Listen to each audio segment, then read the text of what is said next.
Friday night just got legit retro legends at 8 p.m. Central, 9 p.m. Eastern on Papa Brad's Gaming this Friday at the Metronome. There you go.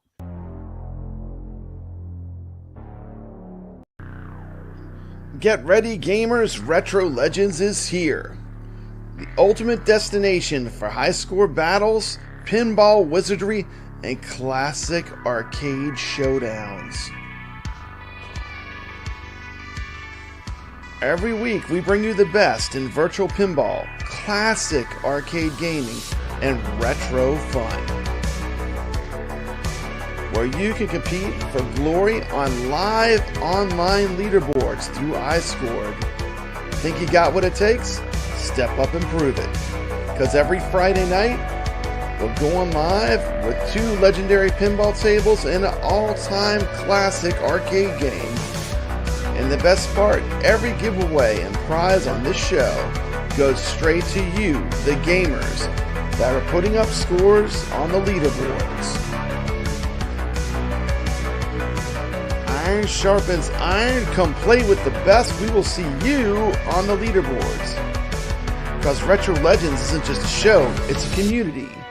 A place for arcade warriors to show up and keep that high score spirit alive.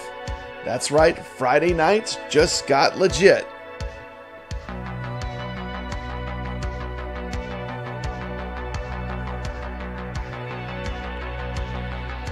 Hit that subscribe button, join the leaderboards, and let's make history, one game at a time. This is Retro Legends.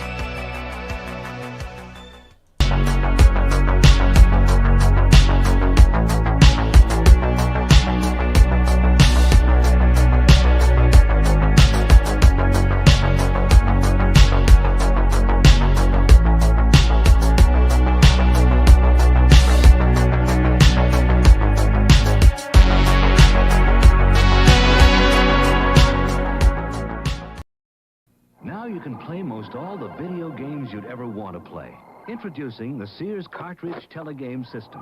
Over 150 video games, all on cartridges. This cartridge of 27 target games is included, but you can get more cartridges that have tank games, space war games, blackjack, speedway, over 150 video games so far. The SEARS cartridge TELEGAMES system, sold only at SEARS. All right. Welcome to Retro Legends. Welcome to the show. What's happening? Hey, kevgret, how you doing? Welcome to the show. What's going on, Brad? Thanks for having me. We had last minute technical emergency. All my microphones stopped working, so I'm in a whole different room. The best plans. we're just gonna have to wing it. Welcome to the show. Let me play this clip too. I forgot to play this clip, kevgret. And if you wanted to watch, I'm so glad Papa Brad is back on Friday because it gives us something to actually watch. Absolutely. Than these guys just going, let me know in the chat what you think. Let me know what you think on Arcade 1-Up. Are they dead? Is it over? Love it. Never gets old. Arcade Brad. 1-Up. Are they dead? Are they still around? Hey, welcome again. I know. Welcome another legend. What's happening? TomatoGrass, welcome to the show. Oh, hello. Good to be here. Glad we can get through the technical difficulties and hopefully have an entertainment. Yeah, we're going to get it started. And of course, we have another friend of the channel, NixReviews. Welcome to the show. Hey, how's it going, everybody? Happy Friday. We made it. Yeah. So, how's everyone doing tonight? Y'all doing good? Yeah. Oh, fantastic. It is. I don't know. Nix, can you click on the chat? Because I'm on a whole different computer right now. I'm going to try to... Let me say hello to everyone real quick. Sorry we're running a little late. We ended up having no microphone for me. Mikey Yoon, good to see you. Skull Joe, good to see you. We got J-Rod, good to see you. Sacro, welcome to the show. Let's see. We got King Ed AV, good to see you. G4 Guy, welcome to the show. Dan Z. We got NixReviews. Mad Ben Hand, what's happening? Absolutely. Yeah, there you go. Gang's here. Lord Donkey Balls, welcome to the show. We got Ballydurn. We got Ballydurn. So it's been an exciting week. We've all been playing pinball. It's been a lot of fun. So let's start off with House of Hounds. How's it going in the chat? You just joined? Oh no. Absolutely. And we'll just segue as we lost Papa Brad. Poor Brad. He for a just second. can't catch a break today. Oh my god, the poor guy's got a show. Everything is falling apart. The chat doesn't see what we see. Poor Brad's scrambling. This is takes one step forward, 10 steps back. Yeah. It looked oh like my goodness. Welcome my back. goodness. He's back. Oh my goodness, man. Absolutely. This is not where I normally stream from, so it's really struggling. So we got House of Hounds. Welcome to the chat. So let's start right off the bat with the first topic. First of all, everyone subscribe to TomatoGrass. We're so glad you're here tonight. TomatoGrass, tell everyone a little bit about your channel real quick, since you're a guest of the show. Yeah, so I've been streaming AtGames 4K Pinball for close to a year now. I think my year, because I started right when that came out, and that's almost a year ago now, right? So like I've started like right when they started doing that Flipper Friends, I was always competing, and I stream and I try to explain what I'm doing, because a lot of people see me and a couple other guys at the top of the leaderboards consistently. So I'm trying to show you what I'm doing when I play, and that way, you know, if you don't know the table very well, you can figure out what some of the guys are doing that are getting those high scores. And there's a couple guys that hang out on my channel, and we all have a good time, and we help each other out, and it's been a lot of fun. And we've been, I've been doing that, like I said, for close to a year now, and still going strong. Doing it. I usually do it every Tuesday night, and sometimes I even just come on if I just feel like doing it. And usually there's a couple dozen guys that come and hang out. So if you guys are looking to watch some pinball content, learn a few things, and get some tips from guys who know what they're doing, you know, come check me out on TomatoGrass Pinball on YouTube Tuesday nights. Definitely check TomatoGrass out. NixReviews, tell everyone a little bit about your channel. Oh, absolutely. I dabble in anything video game related, VR, pinball, everything. And right now I'm dabbling into some Pinball FX VR, and I'm absolutely loving it. I'm into that. Just picked up Hypercharge today, and just been playing a little bit of that. But yeah, I play a lot of games and give tips and reviews on high score chasing as well, and specifically pinball and retro games. Absolutely. Well, that's awesome, and you do all kinds of games too. Kevgret, tell them about your channel. Is it free and fun? What's up, everybody? Free and fun. I do tell everyone about your channel. Let's start by just doing that. For fun and for the community. I have a low tier bottom barrel content that I bring to you guys for free on my own time. I do a little of everything. Arcade videos are coming. And I stream with my buddy, The Rexer Show, exposing all the hypocrites of the community. It is a full-time job doing that, but somebody's got to do it. So we love The Rexer Show. So that's what I do. And on my all-time, I'm with Brad, TomatoGrass, and Nix. I know. We're all playing pinball. We're all playing pinball. So welcome to the show. Welcome to all the guests. Welcome to the people in the chat. NixReviews, you gave us the keys. You gave us the keys to Medieval Madness. You gave us the keys to the castle. Man. I come back after the weekend, and my castle. You had the number one score, and then what happened? You taught everyone how to beat your score. Oh, absolutely, and obviously effective. Well, that's pretty much what it is. Like people who know how to play the table, but it's good to share it, and nothing makes me happier if somebody takes the tools that I've taught and can actually exceed the score that I put up. But nothing makes me happier. Scores are meant to always be broken. Absolutely. So congratulations to Sacro and Rexer today for putting Damn. up. Yeah, those scores. Rexer just took the #1 spot for a Medieval did. Madness for And look Pinball who just FX showed VR. up. Congratulations Look who just to showed up in Rexer. the chat. Oh, get I his know. flowers. There he is. I see you there, Rexer. Do you guys want to Mhm. hear the worst part of it? Rexer Yeah, let's hear it. Rexer had to stop playing his game because his wife threw him out of the house. He could have went for $1 billion, but he's Wow. actually threw the game at 750 million or whatever he got. He could have kept going, he said, but his wife said, get to work. That's how crazy Yeah. these guys are now, Brad. They can play infinite. That is crazy. That is crazy. I mean, Yeah. 750 billion. Is that a good score, TomatoGrass, for Medieval Madness? Yeah. That is insane. Yeah, even on the 4K, I think that's about like what the high score is. So That's it's wild. a good score on any platform. Yeah, that's awesome. That's awesome. So I'm gonna start. I got the big news. I found the ultimate arcade product. Are y'all ready? Ultimate. Let's see it. Oh, This is the ultimate. This is the product That's we've a been tall waiting order. for.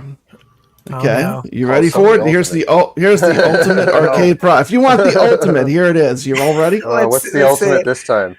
Oh, Look at that. Doom Buggy. Look at that, man. That is the Damn. ultimate arcade product. Let's go. Wait a minute. It's going to get better. It's going to get better because look what it's got in it. Oh my god. It's got a full-on pinball machine built into the vehicle. It is powered by pinball. This is the Pinball Wizard's vehicle. TomatoGrass, you need it. This would be the perfect vehicle for TomatoGrass to come rolling up into the show on, because he is truly a pinball wizard. Same thing with Nix. Y'all need one of these. I did find the ultimate arcade product. There it is, the Pinball Wizard vehicle. And look at this. I don't know if she comes with it. Look at that. She's pretty hot too. That's some 70s hotness there. You just don't drive something like that. No. Yeah. Where do you put the groceries at? I finally found it. I found the ultimate arcade product. Beautiful. Other news, we have Retro Legends shirts just came out. They got a Tron logo. They got Papa Brad on the back. Beautiful. Not pushing the shirts, but we do have shirts. And let's just jump into the news stories for the week. We had a lot of stuff happening this week. We're just gonna jump right in. Let me get the ultimate. I gotta get the ultimate arcade product off the screen. Where if I can find it? Okay, there we go. We did find the ultimate arcade product. Okay, so let's talk about the news. The first thing, of course, we're just gonna jump into with AtGames because that's what I follow the most. We had a brand new table release. We had Shooting the Rapids Deluxe release. And if y'all had a chance to play it yet? You want to hear my experience, Brad, with trying to play Yeah, this let me hear your table? experience with trying to play it. Yeah, let me Okay, let you let me guys make in it on full my screen here. experience. Okay, what's your experience? Here's my experience. I have a code. I go to use the code on my table, but I have to sign in. And I sign in through the QR code, and it doesn't work. The then QR I sign code's in. broken. Yep. And then I try to sign in through the table, and it says kevgret at AOL is signed in. 30 seconds later, it says kevgret at AOL is signed out. Please sign in to continue using features. So then I sign in again. And then 30 seconds later, I'm signed out. And I did that for 2 straight days. Why can't AtGames get their together with this, Brad? It's a simple login. So I have a code. Yeah. I can't play the damn table because I can't redeem it, and it won't keep me signed in for more than 30 seconds. Wow. Well, we'll Apparently get you it's signed in. There's some issues going on, with With the the codes. and, yeah. Okay. Sorry, I really wanted to play this, but for 2 days I couldn't get it. Did you get a chance to play it, TomatoGrass, the new table? Yeah, I got to play it. I don't have a score logged in on it yet, but I did get to play it for just a little bit. I was quick before the show. I was like, hey, I got to play that really quick, and it's another deluxe table from Zacharias. So that tells you all you need to know. Okay. Nix, did you get a chance to play it? I mean, we're not doing too hot here. Well, just a little bit, but this table just plays. But you were able to use the code and log in and everything, right? Yeah, I did that the night before, and I played like Okay. 15 minutes of it, so I didn't really get into the table. But it kind of plays like the other tables that we played that they've recently released. It's pretty much got all. Okay, I got a quick video, and then we're going to talk about it real quick. And then the second play field and everything, and lighting up all the targets to get into modes. Oh, it's great.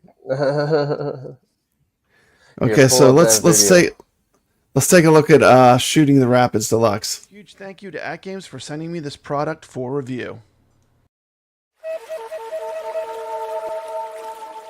Shooting the Rapids Deluxe takes the classic Shooting the Rapids table from 1979 to thrilling new heights, combining the nostalgic spirit of the original with modern enhancements and cutting-edge pinball action. Themed around Native American culture and canoeing adventures, paddle through roaring waters guided by the spirits of nature as you explore the sacred rivers and hidden trails. Conquer unique challenges like Rapid Combo, Spirit Rapids, and the mighty Echo of the Totem. All savers activated. Native Legends spring to life with features like Tomahawk Spin, Net Bonus, and Adrenaline-charged Indian Multi-Ball. This table fuses rich cultural motifs with fast-paced gameplay for an unforgettable ride down the rapids. Let's check out Shooting the Rapids.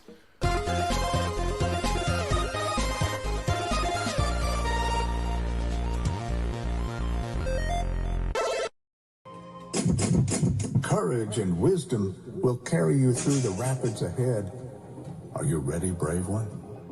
I am ready. Let's take a look at this table. You start off with a beautiful back glass. It does have some bulb animation in it. Beautiful play field. I really like what they did with the art. Just gorgeous table. You can read the instruction card. Check that out. Very sharp. Shooting the Rapids. I like the knife down there. You have your modes. You have the Native Americans on the canoe in the center, braving the rapids. You go up to the top, you have the bear. Overall, I'd say graphically, this table is just fantastic. You did a great job with the artwork. Very sharp. This table is in 4K. You've got a lot of loops that you can do, which is fun. Does have a center post, something I do not like too much in the Magic Pixel games. Wish they would have skipped the center post in this one. There's the totem. Totems will pop out of the play field in one of the modes. You can see the slots where the totems will appear. Overall play field design is pretty cool. It does have a clear upper play field. Also has the new DMDs. Courage and wisdom will carry you through the rapids ahead. Are you ready, brave one? So let's take a look at the release notes from AtGames for Shooting the Rapids Deluxe, the Legend Single Pack. The most important things is your display resolution. This one is 1080 by 1920 for the HD and true 4K, 2160 by 3840, 4K for the Legends 4KP Pinball. The 4K average flipper latency is 44.87 milliseconds with a 9.43 millisecond standard deviation.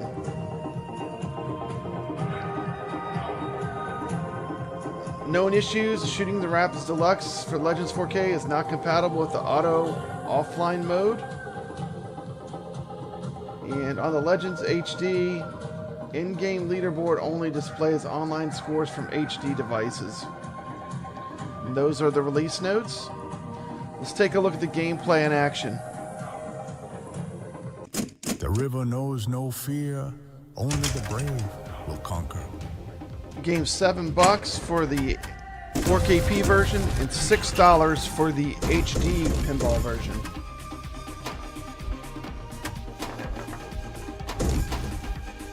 One of the standouts to me of this table does have the new DMDs, which are themed a lot better to the table. It really does enhance the experience. I'm just going to show some of the artwork of the DMD so you can see what a beautiful job they did redoing the DMDs. So it really feels like they are listening to us at Magic Pixel, Zachariah Pinball, and that's a good thing. I have to say that is a pleasant surprise. The lighting effects on the table are really pretty. The table itself has some hits and misses in my opinion. The river claims your canoe, but your spirit can return.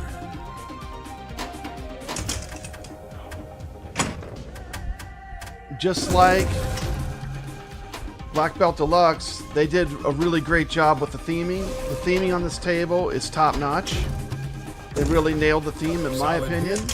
Ball saved. Your spirit remains But unbroken. the latency is good with 44.87 milliseconds, and the table is in 4K, which is also a plus of this table. Nice aim, sharpshooter. Good shot, brave one.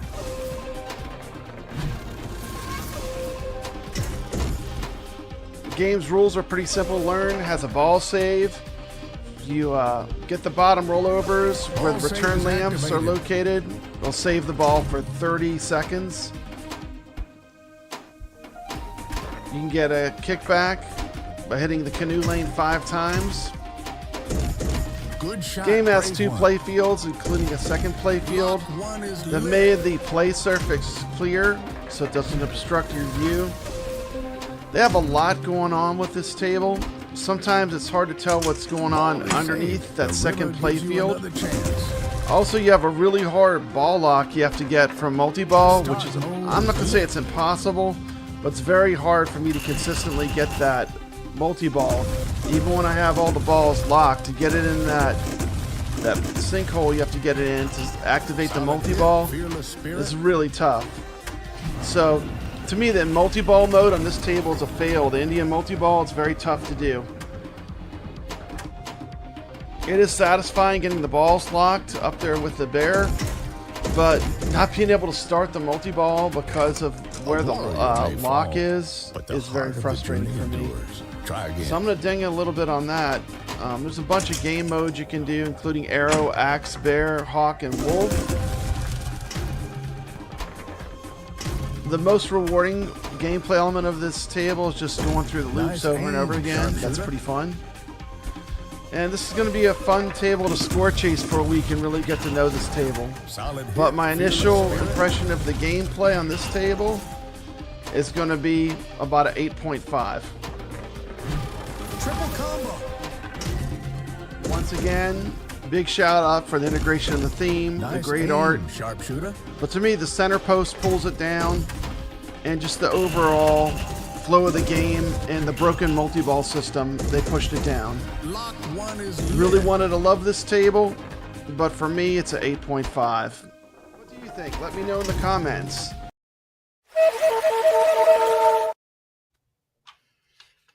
All right. So there you go. There was Shooting the Rapids Deluxe.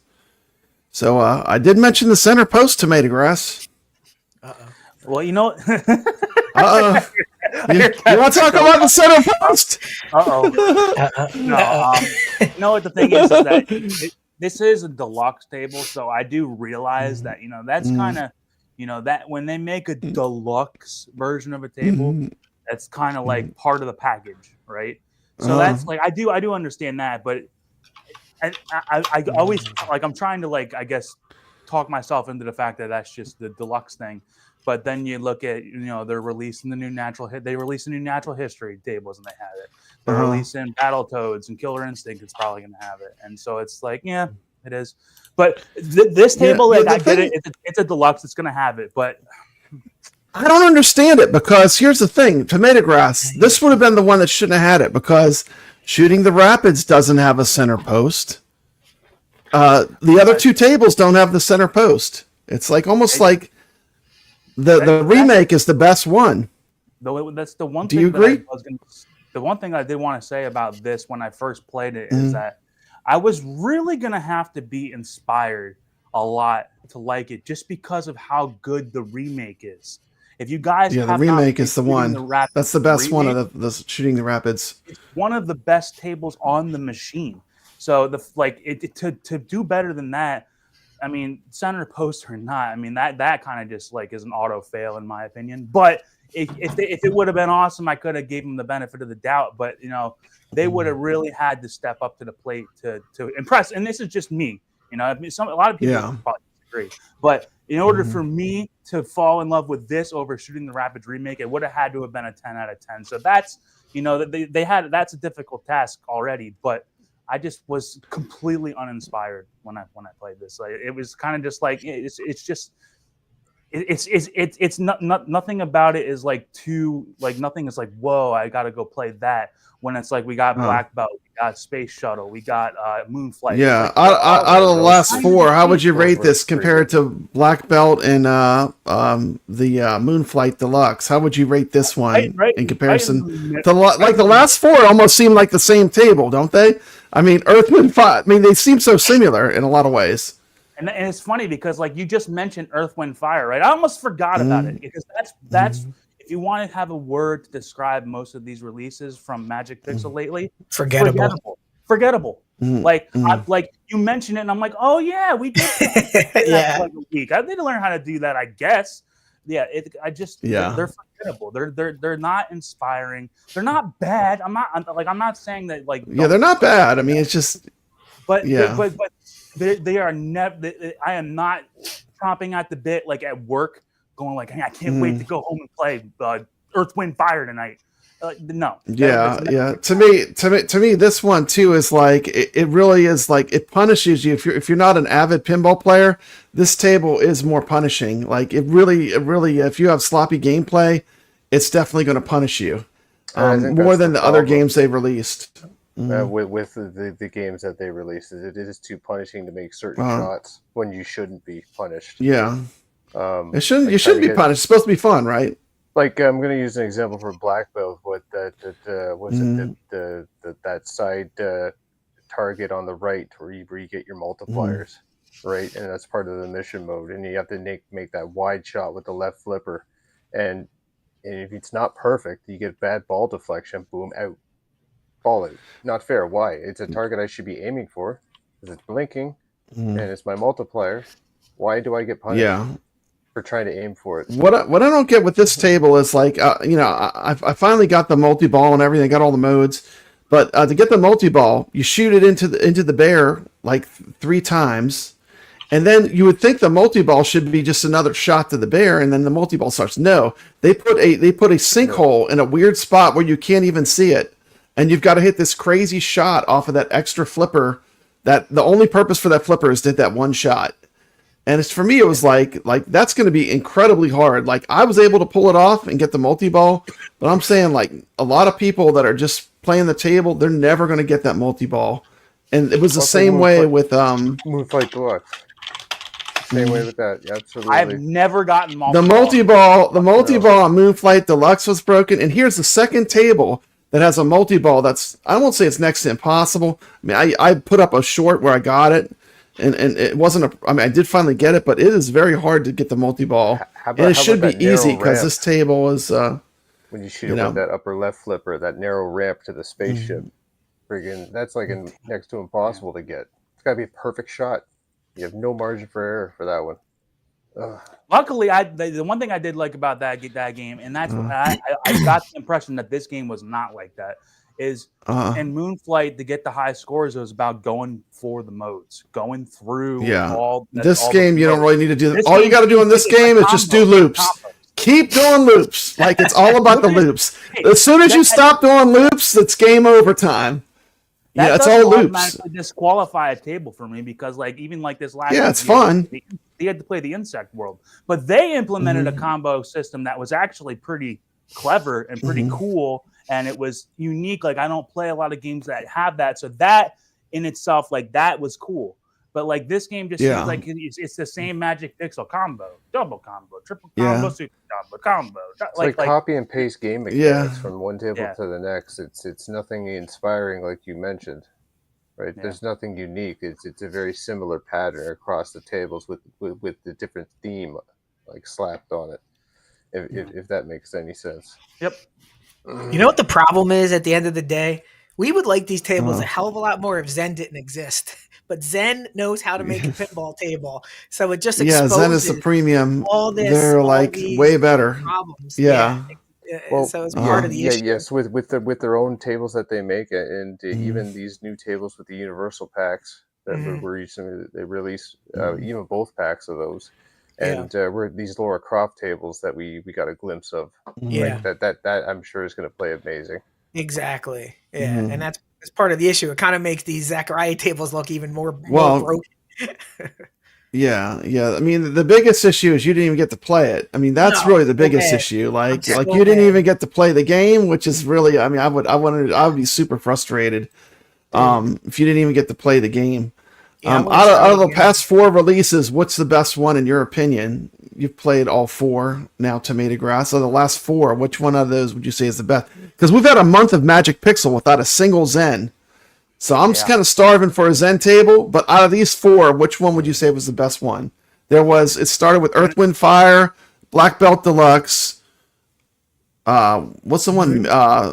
Moonflight Deluxe. Moonflight Deluxe, and then this one, Shooting the Rapids Deluxe. Out of those 4, which one would you say was the best one? I liked Moonflight Deluxe. I'm with you. That's where I'm at too. Simply because I liked that you had even with the broken multi-ball. Well, I just in my mind I can just pretend that doesn't even exist. They almost made up for it because the mini game on the bottom playfield was so fun to get all the modes done that they almost made up for it. But yeah, a lot of people complain, like, you know, because that game. If you're anti multiple playfield, you're anti, dude, we don't need to have a basement and an upper playfield. Like, yeah, then you can get ticked off of that table. But I actually liked the basement on that table. It's actually fun when you get down there. Like, because there's some games you get down there and you're like, oh god. But this game, it's like, okay, I'm gonna get through these 4 things, and I know I can do it, and it's hard enough, but still possible. And I like that table just because I feel like it was the most well-rounded. Black Belt was okay, but that was a game where, like, you know, that, like, one thing that makes very hard, very unfriendly, like to a beginning pinball player, very hard. Yeah. One thing that makes me upset is, like, when, like, you play a table like that, and, like, it's easily known that you need to go for the multi-ball the whole time you're playing that game, and then when you're playing a game and you end up getting into a mode and you go, dang it. Yeah, that's terrible design. Yeah. That is not good. You should never be like, oh no, I'm in a mode now. Right? Like Insect World was almost like that, but the modes, you know, they're pretty easy. And they're still easy in Black Belt, but it's like it was just like it's so far off the tangent. And the fact is that you can start the modes by hitting one ramp. Yep. But the worst part is TomatoGrass, these modes are 120 seconds. It's not even like 30 seconds. So I just hold the ball on the flipper and watch the countdown. Yeah. Isn't that fun? That's not fun. You can't wait to do that.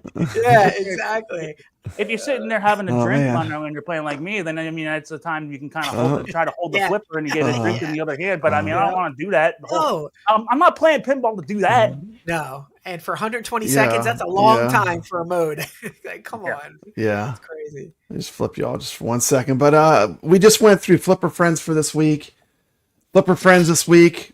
I would say this is close. They had a lot of dogs in this group of pinball tables to play.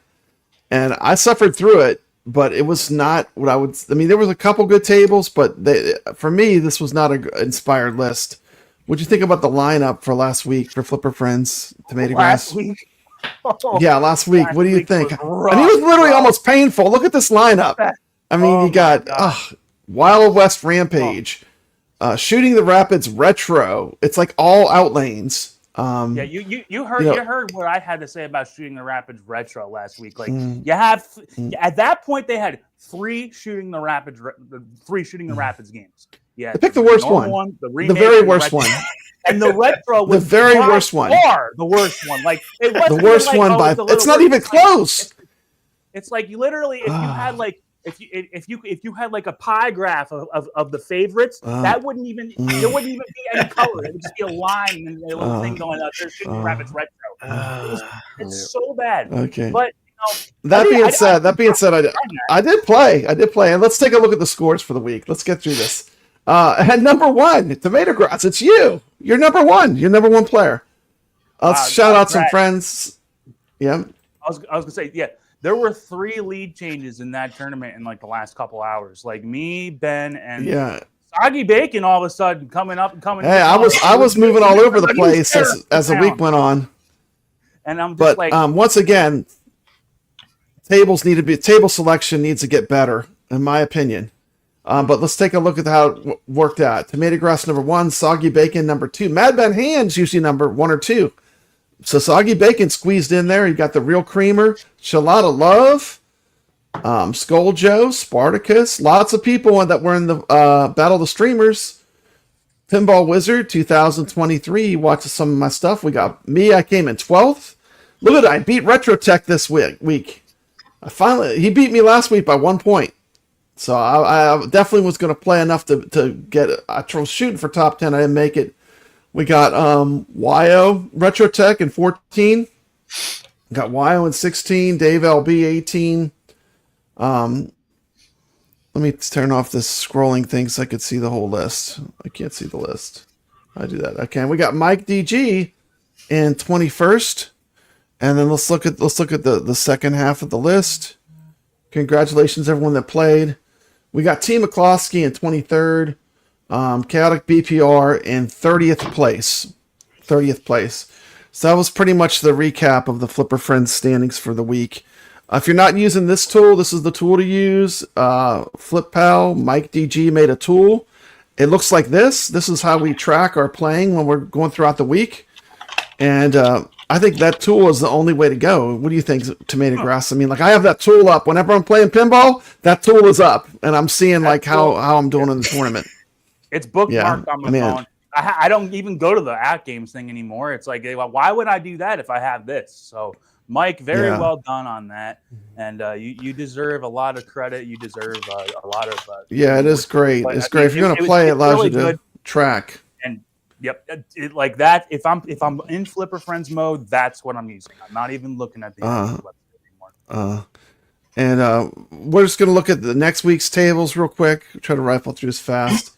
We got TK Sector. We got Robot, Godzilla Pinball, and we have two tables you can double dip. These are also going to be the Retro Legends arcade tables for the week. So if you're playing Flipper Friends, you can post a score in our I scored, have a chance of winning a prize. That's Xena and Shooting the Rapids Deluxe. So those are the next tables to play. I really haven't put any time in Xena, so that's going to be interesting for me to play a little more. Have you played that one at all? It's a grind. That's part of that Universal pack that had. I think it was the one that had Knight Rider and Back to the Future in there because it was a TV one. Battlestar Galactica, I thought. Yes. Oh, Battlestar Galactica. Battlestar Galactica. Because Back to the Future was the movie, so it was Battlestar Galactica. Okay, yeah. I played that when it first came out. It's you have to go through a lot of different. Like it's not like a table where you're just going to do one shot the whole time. You got to do everything, and it's every target's a mode, essentially. Yeah. And you really have to be able to. So it's like a lot of story modes. Yeah, and that is a game where you can get your kickbacks. It's not like if I go back and play, maybe it will be. It's not quite like The Thing or Battlestar Galactica where you can get it all. Like you're constantly having like a ball save. Maybe I have to go back and try it again, but you can get your kickbacks. It's not like that was the one thing about the South Park game this week. I'm like, I hate a game where the outlanes are brutal. And then you can't get your kickback. It's like now the game is so much more up to chance than I would like it to be. But this game, you can get your kickbacks, and you absolutely need to. So when you watch a lot of the people that are going to get a high score play, the first thing they're doing is going for their kickbacks. And then getting multi-ball is interesting because there's two targets on the left and right of the center horseshoe target, and if you hit those, you'll light them, and then you'll light the lane beside that. Right, then you have the ramp, and then another orbit lane. So it's that lane I just previously mentioned. You hit that, and it'll go around and lock the ball. And that's the only way you can do ball lock is you have to hit those two targets and making sure they're lit to be able to lock a ball, which is difficult because you're shooting up at that target anyway. And you accidentally hit that and unlight it, and so it's difficult to lock the ball in this table.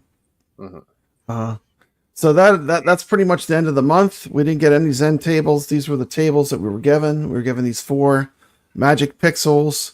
It sounds like no one really loves any of the 4, which is unfortunate. But I mean, that's just the reality of it, right? Black belt, and that brings us. You liked Black Belt the most? Yeah, I It was your favorite one? Yeah, I mean, I like them. I like because them all, but I I'm got just my saying. black belt. I completed all the modes. Yeah, So I know you did. yeah. So I'm happy with well, it. that's okay. We're gonna help him out. We're gonna give him 7 ways how AtGames can be saved. 7 ways. This is from Evil Genius 7 Entertainment. ways. We're gonna talk about how to save AtGames. It's here. We're gonna tell them how can they. And we got a panel here, so maybe we could come up with some ideas. So we're just gonna we'll do a clip and then we'll talk about it. Does this sound good? We're gonna start. Let's go. Here we go. First clip. Shout out to Evil Genius Entertainment. This was a video he did, and we're just gonna react to it. So let me pull up my first clip. Okay, here's the first clip. And this is all going to be about the ALU. So we're going to talk about the ALU, which I know you don't have an ALU, but kevgret's had an ALU for a very long time, and you owned one as well, Nix. So the first segment will be all about ALU. The second segment will be all about the 4KP and pinball, okay? So we're going to watch the first segment. The first thing I think that AtGames should do is just formally announce the death of the 4K ALU. While it probably did look good on paper a year and a half, 2 years ago, as this niche has evolved and of course the tariffs, the raison d'etre for having a 4K home arcade machine has really gone down. Another thing that AtGames could do was kind of go more all in on the ALU. So I have a couple of suggestions for that. One, give us some variants. Give us a variant that does have a 27-inch screen in it. You can already get the HD marquee for it, which is super slick, but maybe have that be included in the package. Maybe give us a version that has LED lighting on it, or glow in the dark / backlight type lighting. Heck, maybe even give us a refrigerator in that thing. Give us some choices to pick that ALU, because the ALU is still, in my mind, the king of the home arcades, because it is the right size for 2 grown people to actually play 2-player games on. The screen is already bigger than anything in class, so if you could somehow make that just a 27-inch HD, doesn't need to be 4K, maybe jazz it up a little bit, give us different side art, give us different skins that we can put on there. There are a few you can get. I think they have Space Invaders and Operation Wolf, or maybe Bubble Bobble, something like that, but give us more, give us a lot more. Give us a Tempa skin. Give us some of the things that are on this machine. Just give us the option to do that, and I think maybe people will be more interested in it. My second set of suggestions also relates to the HD ALU, and primarily that's 2 things. One, give us better spectate mode. Make things easier to get involved with the spectate mode. Have that spectate mode work better than it does. Just generally speaking, try to help the community that does own these ALUs, and that's thousands of us, right? Let us be able to play a little easier. Let us set up tournaments the way you can do on Steam. There are a lot of things that could be done with relatively minor tweaking that could really up the play value of the ALU. In other words, give us a reason to play these games on here versus playing it on some other thing like Steam or on these RetroPie builds or Pandora boxes, right? The more we have a reason to actually turn this machine on would be more of a reason for us to buy game packs and buy the machine in the first place if you don't already own one. So that's another suggestion, of course, is to give us more game packs on here. What is he talking about? What is he idea. talking about? That was, I'm about to go on a crazy ass rant. He just gave Arcade 1-Up advice. Nobody wants a cooler in their damn AtGames. We did it 10 years ago with Arcade. You don't want a refrigerator? You don't want an AtGames refrigerator arcade? No. Nobody wants spectate mode because it failed on Arcade 1-Up. There's not a user base for spectate mode. It takes up bandwidth. There's not a user base for online gaming, Evil. You just literally rolled out an Arcade 1-Up upgrade list and applied it to the AtGames. The problem is AtGames is a victim of their own success. That thing is beautiful. Nothing can be done to it. It's as good as it gets. You got the bit LCD. It's like they made Sublime. It's too good. It's too good. Put in a refrigerator. Oh my god! Okay. So here was his. He said 27-inch screen. You don't need it. Would you think that ALU it doesn't need it, right? Because the arcade games, the screens weren't that big anyway on these classic arcade games. Yeah. You know, a spectate mode. I mean, that would be cool, but I mean, I would like to see a spectate mode for the pinball. What do you think, TomatoGrass? Exactly. Not for the ALU. I mean, that would be cool if you could watch other people play pinball. But new game packs. The thing about the game packs is that requires a lot of licensing. Yeah. What's that? When we get into the pinball aspect, I'll chime. Okay, we're gonna let you go when we get to pinball. So they canceled the guns, Fred. So he says guns. They canceled the gun years ago. They canceled the gun. They canceled the steering wheel. There's no gun. They're not coming out with that stuff. And there are third-party options for the guns, for the steering wheels. You don't need AtGames to support that. Just go to buy stuff. Go to Retro Shooter and you're done. You know, throw a Pandora's box in there in 5 minutes. You don't need AtGames to support all this. The problem is AtGames doesn't know what to do now. It's so good, Brad. They thought if they slap 4K on the next iteration, it'll sell. We don't need it. This thing. That's been, I mean, pretty much put on hold. I was going to pull that up. That's pretty much been put on hold. That's not coming. It's on hold. kevgret, it's on hold. It's on hold. Indefinitely. You know, which means it's not coming indefinitely. And, you know, the other thing that's scary right now is we better see some Zen tables next month, you know, because the Zen tables, there's been nothing coming from Zen. Well, June is Monday or tomorrow, right? And where's the announcement? I've not been given a calendar, so I have no idea what's happening, but there are going to be a lot of unhappy campers. If there's no Zen tables coming out next month, a lot of AtGames people are going to be very upset. I mean, what do you think, TomatoGrass? And rightfully so. They're waiting for the rest of at least the rest of the Williams tables. I mean, we don't have Tales of Arabian Nights. We don't have Funhouse. There's tables that we definitely want to have on this machine. What do you think, TomatoGrass? Well, the thing about the Zen releases, as far as like mostly this part of like the last couple months this year, we haven't gotten notice when we're going to get them. We'll find it's just like here they are, boom, on Monday that we're getting it, and then we'll get it. The fact that we haven't heard what's coming in June does not surprise me, does not worry me. Not to say that I'm not worried, but I'm not worried.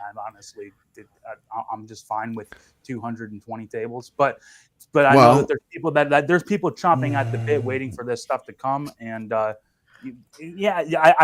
get the frustration that we don't know, but even when we got Theater of Magic, we knew it was coming, but like we didn't know that we were going to get it until like 3 days before we got it.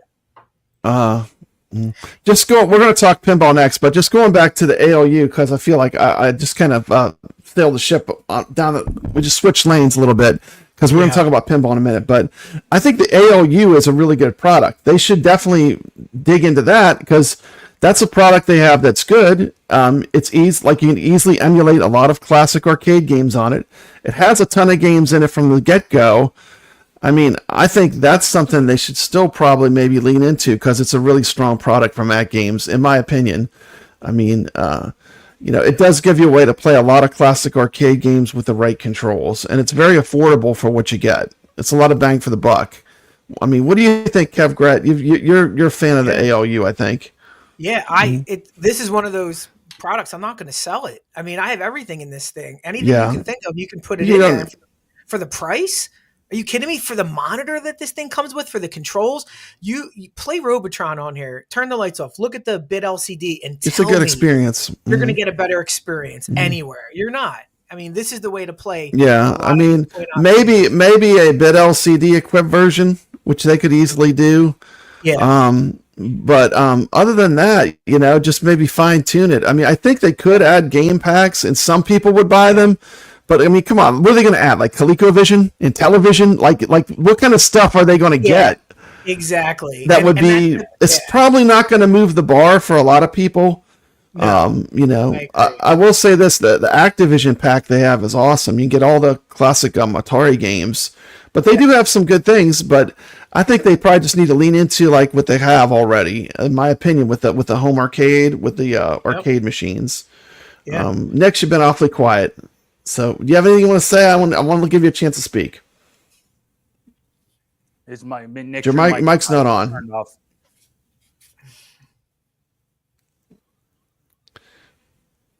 Man, we're just having mic issues tonight. I'm That's sorry. like- I'm sorry. I had to switch Battery life computers on at the these last minute. I don't even stream from this computer. Let me check my audio and see if I can turn mine down. I'm turning my mic down. Yeah. How's this? Can you all still hear me? I Yeah, turned they it don't down. even It's come half with as the loud. 4K. There you go. Is that Perfect. better? That's I'm turning awesome. it down. Is that good? Oh, look at that. And- Can y'all yep. still hear me? I Now turned I'm it down probably blaring half y'all. half as much. No, I think Yeah, we're good. I don't stream from this computer very much. I had to, it was the last minute thing. I had to go in this other room, my arcade. Thank you for letting me know, Brady Goat. I really appreciate it. Just trying to roll with it. So we're gonna watch the pinball, then we're gonna talk about it. We're gonna give everyone a chance to talk. Okay. Here we go. But we're gonna watch the once again. Shout out to Evil Genius Entertainment for this video he made. And let's just see what he has to say. This is how you could save AtGames, okay? I want to watch the second part of the video. It's 3 minutes. The thing that is really, I think, holding AtGames kind of in a catch-22 situation right now is the 4KP. Now, I love the 4KP. I think it is an incredible machine. Even at some of these higher prices, you're still not going to find anything else on the market quite like it. And so I really do think that $9.99 is the price point they have to hit. Again, this is going to be after the tariff thing has sorted out, but I think they really need to hit that price point. So how do you get down to the $9.99 price point for that 4KP? Remember that the cheapest it ever was, I think, was $11.99, and that was in that first month it was available, and that was for the Addams family. That thing is now going for, I think, $2,100. Here you can see some of the prices. They've gone up dramatically here in the last few days. Now, they gave us full warning, so I'm not complaining about it per se. However, people were already not buying the machine at the cheaper prices. It seems very unlikely that they're going to buy more of these machines out that the prices has come up. So I think that they really do need to give us a $9.99 version of it. And so one of the things they can do on that is to get the licensed art off the machine. I know that's not what people want. However, if it's between that and charging a couple extra $100, then give us the plain gray black machine or multi-cade if that's cheaper. But be willing to buy a machine that doesn't have the art on there. No topper, no side art, anything like that. Another thing that they could do is, instead of the very nice glass top that they have covering the playfield, if they just made that plexiglass, it would make the packaging lighter, because that thing is heavy as heck, and of course cheaper to make than tempered pinball glass, which is quite expensive. I'm guessing that that glass top probably cost them right around $80, maybe even $100. I know it costs over $100 to get real glass on a normal pinball game, and this isn't that much smaller. So again, that might be some way that they could lessen the cost there. They could give us cheaper legs. They could just overall give us a cheaper package so that they can kind of cut out the iArcade catch-22 situation that they're in, right? It's like the iArcade in that the iArcade was a very well-built machine, better built than anything else at the time that was out, but they really made their money on selling the game. So when you had a high cost for the machine, it meant that you weren't going to buy the games because you were unwilling to pay the high cost for the machine. Well, they're kind of in a similar situation at AtGames, right? In that they have to sell these games, particularly these Zen games, if they want to keep Zen happy. But the only way they can do that is by expanding their user base. And the only way they're going to be able to do that is to lower the cost of that 4KP. And I really do think that $9.99 is the price point that a lot of people just say, no, I'm not going above that. And the reality is some of these pins now are going to be closer to $2,500, $2,600, and that's before you put in a control panel. That's before you buy a whole bunch of games. That's definitely a no bueno for a lot of people. You can start to build your own machine for that money. You can really make a very nice virtual pinball machine for $2,500. Whereas at $9.99, you'd be very challenged to make something close to that 4KP. So again, I don't know if it's possible. And I don't know if you guys are interested in that. Please comment down below. But to me, I think they really have got to look at some version of their pinball that you can play those Zen games on, so it still has the new chipset, but it comes in at that $9.99 price point. This guy is a clown, Brad. I'm sorry. You were not getting a $9.99 pinball. You're not getting it. My And goodness. plexiglass? Oh my goodness. Plexiglass? What is this, Arcade 1-Up? Plexiglass. 4K's premium. You are not getting plex. If you want a cheap product, you want a $9.99 pinball, go to the HD. The 4K is premium for a reason. You're not getting plexiglass. You're not getting cheaper legs. 4K peanuts, $9.99. $9.99. You're not getting a $9.99 pinball, Evil. Stop it. What you could do is throw some packs in there, and you're not. We've seen what plexiglass does to pinball tables. Look at the arcade one-up. It's disgusting what that plexiglass did. You want the premium. If you're buying this pinball for 4K, you want the premium. If you don't, get the HD. That's cheaper. That is lower than $9.99, Evil. That's the move. Not lowering the 4K. Just get the starter HD. Call it a day. What do you think, TomatoGrass? I want to hear your opinion on this video. God. On the video? I don't. Doesn't need it. Do they need a $9.99 price point? No. Do you agree with any of it? None of it. Okay, now the questions are coming in now. Do I? No, I don't agree with any of that. And no, they will not have it. They can't make a $9.99 price point. Dude, they tried to make a $1,200 price point, and the community blew up. Going, what are they're just screwing people that want to spend less money. They were struggling to get it out for $1,200. Yeah. And so I mean, like, can they re-engineer everything to a lower price point? And would a $1,000 machine that plays Zen tables move the needle that much? I mean, if it's, there was a time when it was close to that, and you would have thought then would have been the type everyone would be hopping on. What do you think about that? Do you think they should make a cheaper model, TomatoGrass? No, I don't think that's their problem. I don't think it's a problem either. Part of the problem of how it is so expensive now, but that's not the problem. Even when it was cheaper, that's what makes it good, though. The glass is what makes it good. Like the fact they didn't skin. That's what makes it good. Yeah, when I heard plexiglass, I'm like, no way, cloud. No way. Even on the HD, it's amazing. Like, come on, plexiglass? That thing will be scuffed in an hour. It's like, come on, man. The problem is he wants a $9.99. Never going to talk to me again. Oh, he hates us anyway. He hates me. But Brad, the $9.99 price point is the HD. It's the HD. Like, he's saying $9.99. You're saying that the HD is the same price as the 4K. You can't do that. You just can't do that. Yeah. Yeah, well, there is one thing I 100% agree with. There was one thing he said 100% agree with, and that's 100% I agree with this. Remove all OTG fees on every product. Yes. Right, they shot themselves. And I'm gonna tell you why, because basically they shot themselves in the foot because, like, the VPX people, the people that are putting these pinball tables on, they will not release it to the public because there's an OTG fee.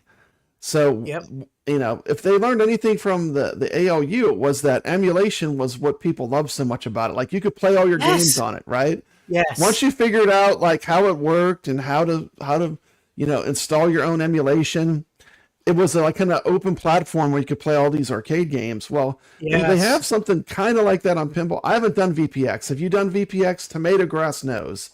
Have you done VPX? No, what do you think of it? But one thing I do want to say about this, though, is that I think that this is kind of like what I was talking about with them lowering the price. Okay, this specifically, I'm in the minority here, but I don't understand the outrage of people that, first of all, didn't buy. I could understand if you bought this machine and you somehow feel like you got ripped off because you thought you were getting one thing and you got something else. But this is an attempt to make it cheaper. And for somebody that has no interest in this at all, right? Because I understand that, like to have OTG, it costs AtGames nothing until something goes wrong and it doesn't work on their system. To fix it, then it does cost you better fix it right now. It's like, you better fix it right now. We got a problem. You have to do a little bit of support, okay? And if you're the kind of person that says, I don't give a crap about any of this OTGs, I know a lot of people like that. Guy like my dad, he's not hooking up his computer. He doesn't even have a computer, okay? He's not hooking it up. Yeah. Okay? If it saves him a couple $100, he didn't go down this route anyways. But if he did, I wouldn't have been like, what are you doing? There's some people that appeal to, right? And the people that it didn't appeal to, you weren't forced into this. That's why, like, there was rant after rant after rant and discussion about how this was ripping off, and I just don't like. I don't agree. You're missing a point here. People had it ripped from them with the firmware upgrade. They took it away on upgrades with this, that we had it. And see this HD? I haven't upgraded it in 2 years because I would lose coin ops on that. That's the problem. Yeah. They weren't upfront, TomatoGrass, with telling us that they're backdooring firmware upgrades that's going to ruin your experience, the experience you bought this thing for. Now, yeah, if you're a new customer, who bought the 4K that's going to lose OTG? I bought this and they took it out. That ALU has had the Mm. OTG ripped out with a firmware upgrade. That's why we're mid. I bought this. Well, they had coin ops disabled. It's still at OTG, I think, but the coin ops, the coin ops program, not the OTG. OTG still works. Yeah, the OTG. But the thing is, they need to get back to like getting the hackers and the people that love to emulate. They need to get them back on the side of working with them.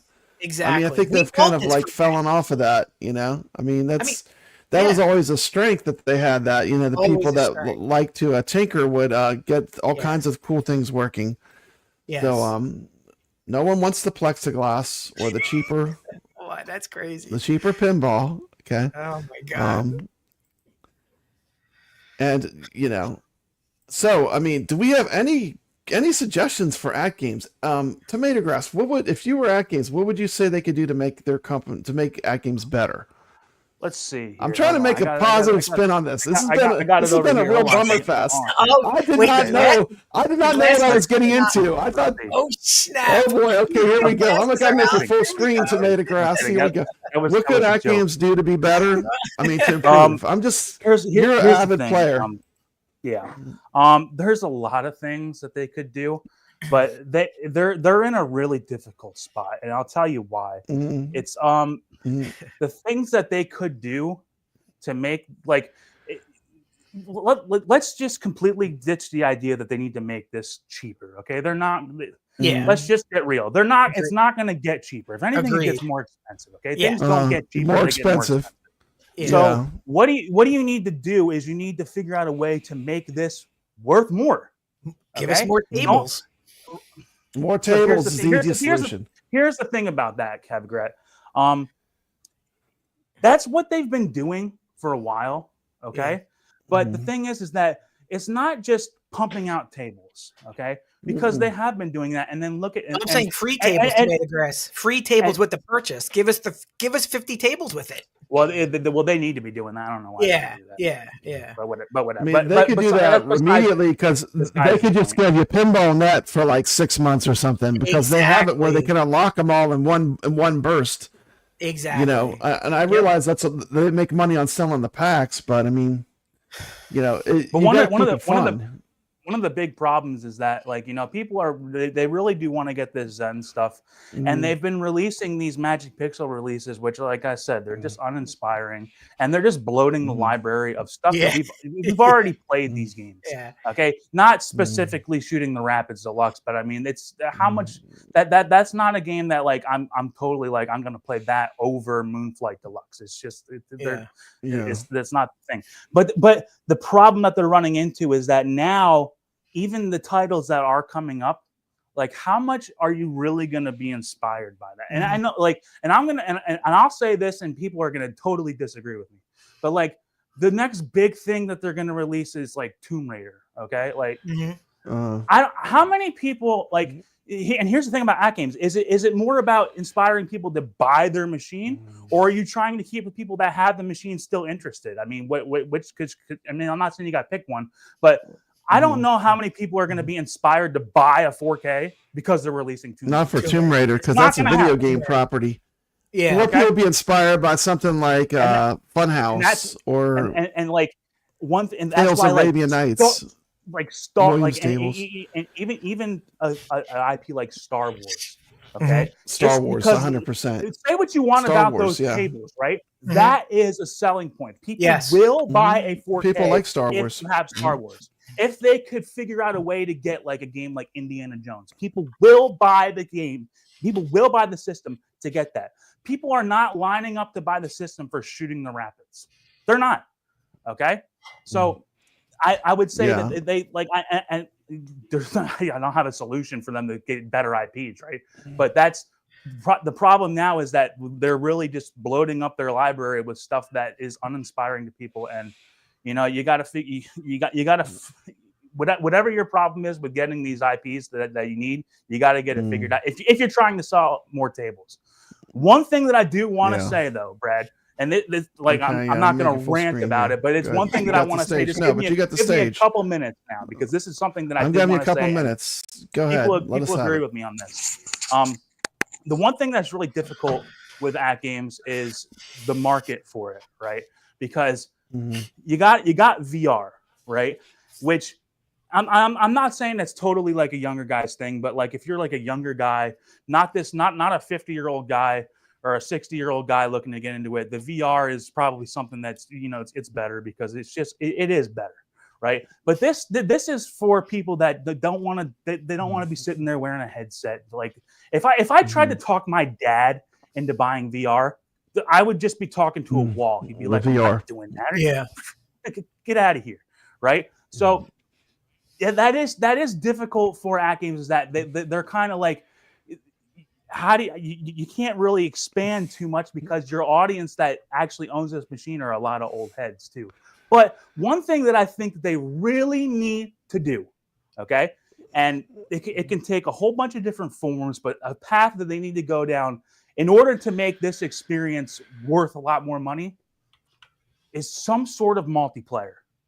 Okay, yes. What does that mean? Okay, Yes. because you hear the word multiplayer, you're like, oh, holy cow! Like, what does that mean? Matchmaking and head-to-head? Like, you don't have to go straight and do some sort of matchmaking head-to-head nonsense. The first things first. Okay, we all have accounts and usernames on this machine, right? When you log in, you have a username. Let me add friends. Brad, I want to be your friend on here. Yes, right? Basic. Have a friends basic. Let's see what we're. Because guess stuff. what? Right? Like when we look at the leaderboards on these, right? You got global leaderboards, it's terrible. A local leaderboard. Let me have a friends leaderboard. But I don't care. When you look at, I'm just gonna 1 second. I'm just gonna say straight out of the gate. If you look at Zen Pinball FX VR, the one thing they nailed straight out of the park almost immediately was the leaderboard system. Tell them about the leaderboard system in VR, kevgret. What does it show? Yeah, so you have multiple leaderboards. You have weekly leaderboards. You have local leaderboards. You have all-time leaderboards. You have friends leaderboards. And the cool thing about the friends leaderboards, TomatoGrass, when you see your table that you played and all your friends, you also have a ranking next to you that shows your all-time ranking. So you get your friends list, and then they add the all-time ranking. So you're getting multiple leaderboards in each one. They upgraded it so that it loads seamlessly. You are not waiting for these scores anymore, and it loads, I think, 100 or 200 at a time. It is the main addiction for us in the community to see these leaderboards. And you instantly see how do you stack up against all the people you're playing. Exactly. Yeah. And I'm like, one more game, I need 20 million to beat Brad. I'm going in. And it's addictive. How cool would it be, TomatoGrass? Imagine if when you play your pinball, you have a bunch of friends on YouTube that watch you. You have a bunch of people that love your content. How cool would it be if when you finish playing, all those people's names popped up? You say, oh, look, all these people I know, here's how they're doing on this game. And you would just see that list. Right. I mean, that would be great, wouldn't it? And Brad, and here's the thing about all that. And kevgret, I hear what I actually did. I looked into it because I was like, I'm pretty sure that exists on VR, like in Pinball FX. I'm pretty sure that's already a thing. So that's why I'm like, I don't want to go totally out of in the left field here. But I think that a friends list and like friends leaderboards is not even so much applicable to a guy like me. Okay, and I know this is going to sound like totally non-humble. Right, but a lot of the guys that I'm competing with, I can look at the top 20 on the back class and find it. Okay, this is more applicable to a guy like, let's say you play Flipper Friends, right? And maybe you're not ultra competitive, but you want to play, and then you look at the leaderboards and you're like 50th, and you're like, well, then forget it, right? Well, if you found people that are around your skill level and you're like, hey, I'm always around this guy. I'm always around John every week. I wonder how he's doing. You don't want to have to kind of scroll down. Hopefully he made top 50. Otherwise, I'm not going to find him. Yeah. If you want to have a list of people. He's on page, TomatoGrass, he's on page 11. You got to scroll to page 11. Page 11, right? Page 11. Just so page 11. Just keep scrolling. That's what I'm saying. Like, and so that's, I think that would be really good for not some, like for me, it would still be great. I would still like that, but that would be really good for people that want to compete like on this Flipper Friend stuff, but they don't want, but they see themselves in 50th place and like, I'm not competing with Ben. I'm not competing with TomatoGrass. I'll never get up there. But you find a guy like John, who's 50th, and compete against that guy. Because here's the thing, right? Because like a guy like, I always think about like, what would my dad think, right? Because you would think my dad would be like really, really good. My dad's just he just flings the ball around. He loves playing, but he's not looking at my videos going, oh man, I'm gonna try to get $1 billion on this game. He's just playing, right? So like he'll watch my stuff and he'll try to compete on these games, but he's never gonna compete. But like when he was like on the HD, he would see where somebody was like the 40th on the leaderboards that he constantly saw around there. And he's like, I want to know how I'm doing against that guy. I don't care how I'm doing against Ben. I want to know how I'm doing against all that matters is I beat Retro Tech X every week. That's all that matters. That's all that matters. I just got to beat it. As long as I beat him, I'm fine. I'm just kidding. I love Retro, but we do have a friendly rivalry. We do compete against each other each week. But you're right. You find people that are close to your level, and then it's real exciting because you know you're going to be right next to them. It's going to be real good competition. Makes you better. I mean, iron sharpens iron, right? I mean, if you want to get better, you got to play with people that are good. That's how you're going to learn. And the only other thing, right, is so I think that's a must. And I know some people get pissed off when I say something's easy to implement, right? I'm not saying anything's easy to implement because guess what? kevgret can't even freaking log into his machine. So they try to implement a friends list. God damn it. Everybody get the log in will be a good start. And your torches, right? Yeah. Okay, so I understand that logging in is a good start. It's not going to be easy. But one other thing that if they could implement that, right? Implement a friends list. Try to make it so that you can like make your own match, make your own tournament, or at least AtGames just expand the way that they run a tournament, right? Flipper Friends is. I always compare it to like, you know, when you watch the PGA Tour and they go play a tournament, it's not, oh, we're going to play this course this week and go out and play as many 18-hole rounds as you want, and whoever's got the best score at the end of the week wins. You know, they should have different kinds of tournaments at the minimum. Yeah. But then let you make one. Like if I was your friend, Brad, let me send you a request that says, hey, well, I want to play against you on Shooting the Rapids. Yeah. And we got one day. Yep. I mean, how hard could that be really to implement? I probably damn hard if you want my opinion. I would imagine it's probably hard. Well, but that's what they need. Okay, if we're talking about things that they need, doing what they've been doing for the past 7 months, where just pump out a Moonflight, pump out a Shooting the Rapids, pump out a Black Belt. That's not gonna save them. People are getting tired. People are getting tired of TomatoGrass. There's reasons why they're pumping those tables out. There's reasons you're not getting Zen, and we're not privy to it just yet, but it's financial probably. So I think that's why we're not getting Zen Pinball. That calendar doesn't have any Zens on it. People are going to be upset next month. I don't even want to tell you how mad people are going to be. I don't know. If they don't have the money, there is no saving. Exactly. Yeah, that is true. Yeah. At the end of the day, it does cost money to do anything. Yeah. But they need. It does cost some money. If I was telling them where to spend their money, they don't need to be doing these. So you don't think plexiglass? I'm not going to say anything. 4KP is going to make it. I'm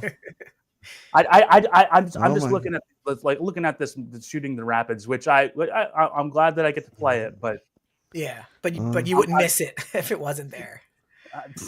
Missing that's an overstatement.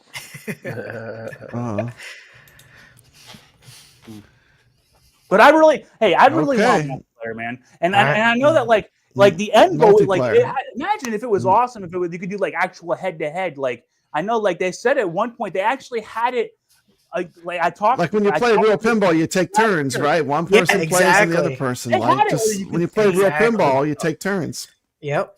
Just imagine how you can watch. That'd be cool. If AtGames really wants to make their machine worth a lot more, that is a path that would set them at least, because you got people like Pinball FX that are already doing some of that stuff. You need to at least get on that level. Now, if you could go above that level, now you're in the territory of where people are actively wanting to get your machine. But you can't even talk about competition if they're just not even trying to do any of this other stuff. They're just like, we're just going to release this stuff. And that is what it is. Next, I want to give you a chance to speak because you've not. I feel like we haven't given you a chance. Is there anything you want to say? Is your microphone on?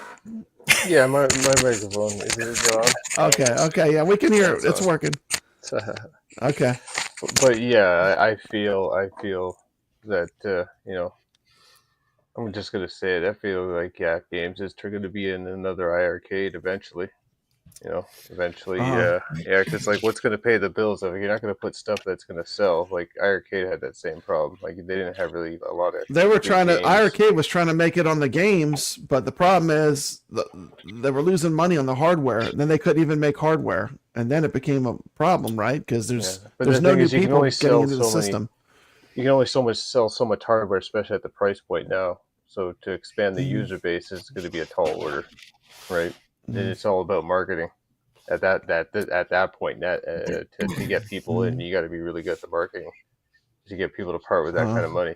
So like you guys mentioned, that has to set itself apart, right? Make you really want to have this machine in your house, or use that money and build your own type thing. So these are all great talking points everybody brought to the table here. So yeah. Well, I mean, I do wish AtGames success. I mean, I love AtGames. I'm just saying, like, it seems like right now there's been nothing but bad news with them. I mean, it's been bad news after bad news. And, I mean, can I add some things, Brad? I don't think I got to talk. Yeah, add some things. Yeah. So let's talk about some other sides of AtGames. They need to stop the censorship immediately. Let people have their negative say. You can't go around and stop people from complaining about legitimate stuff.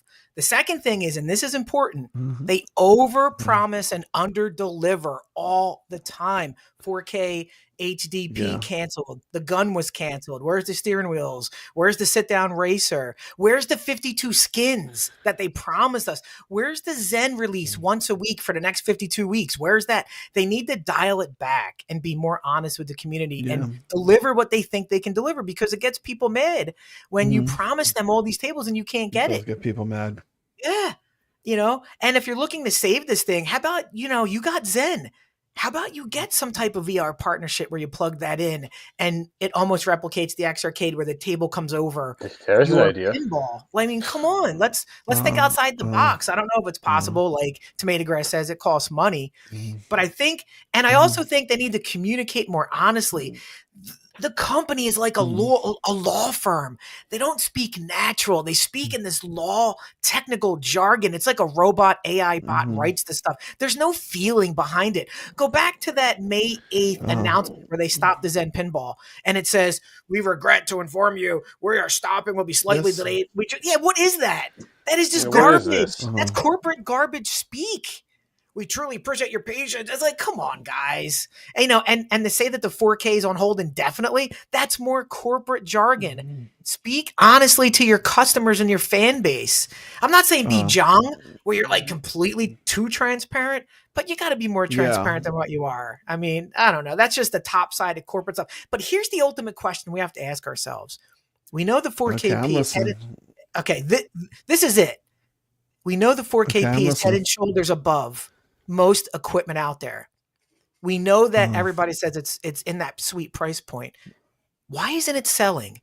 Could it be that the market for this machine isn't sustainable in the long term?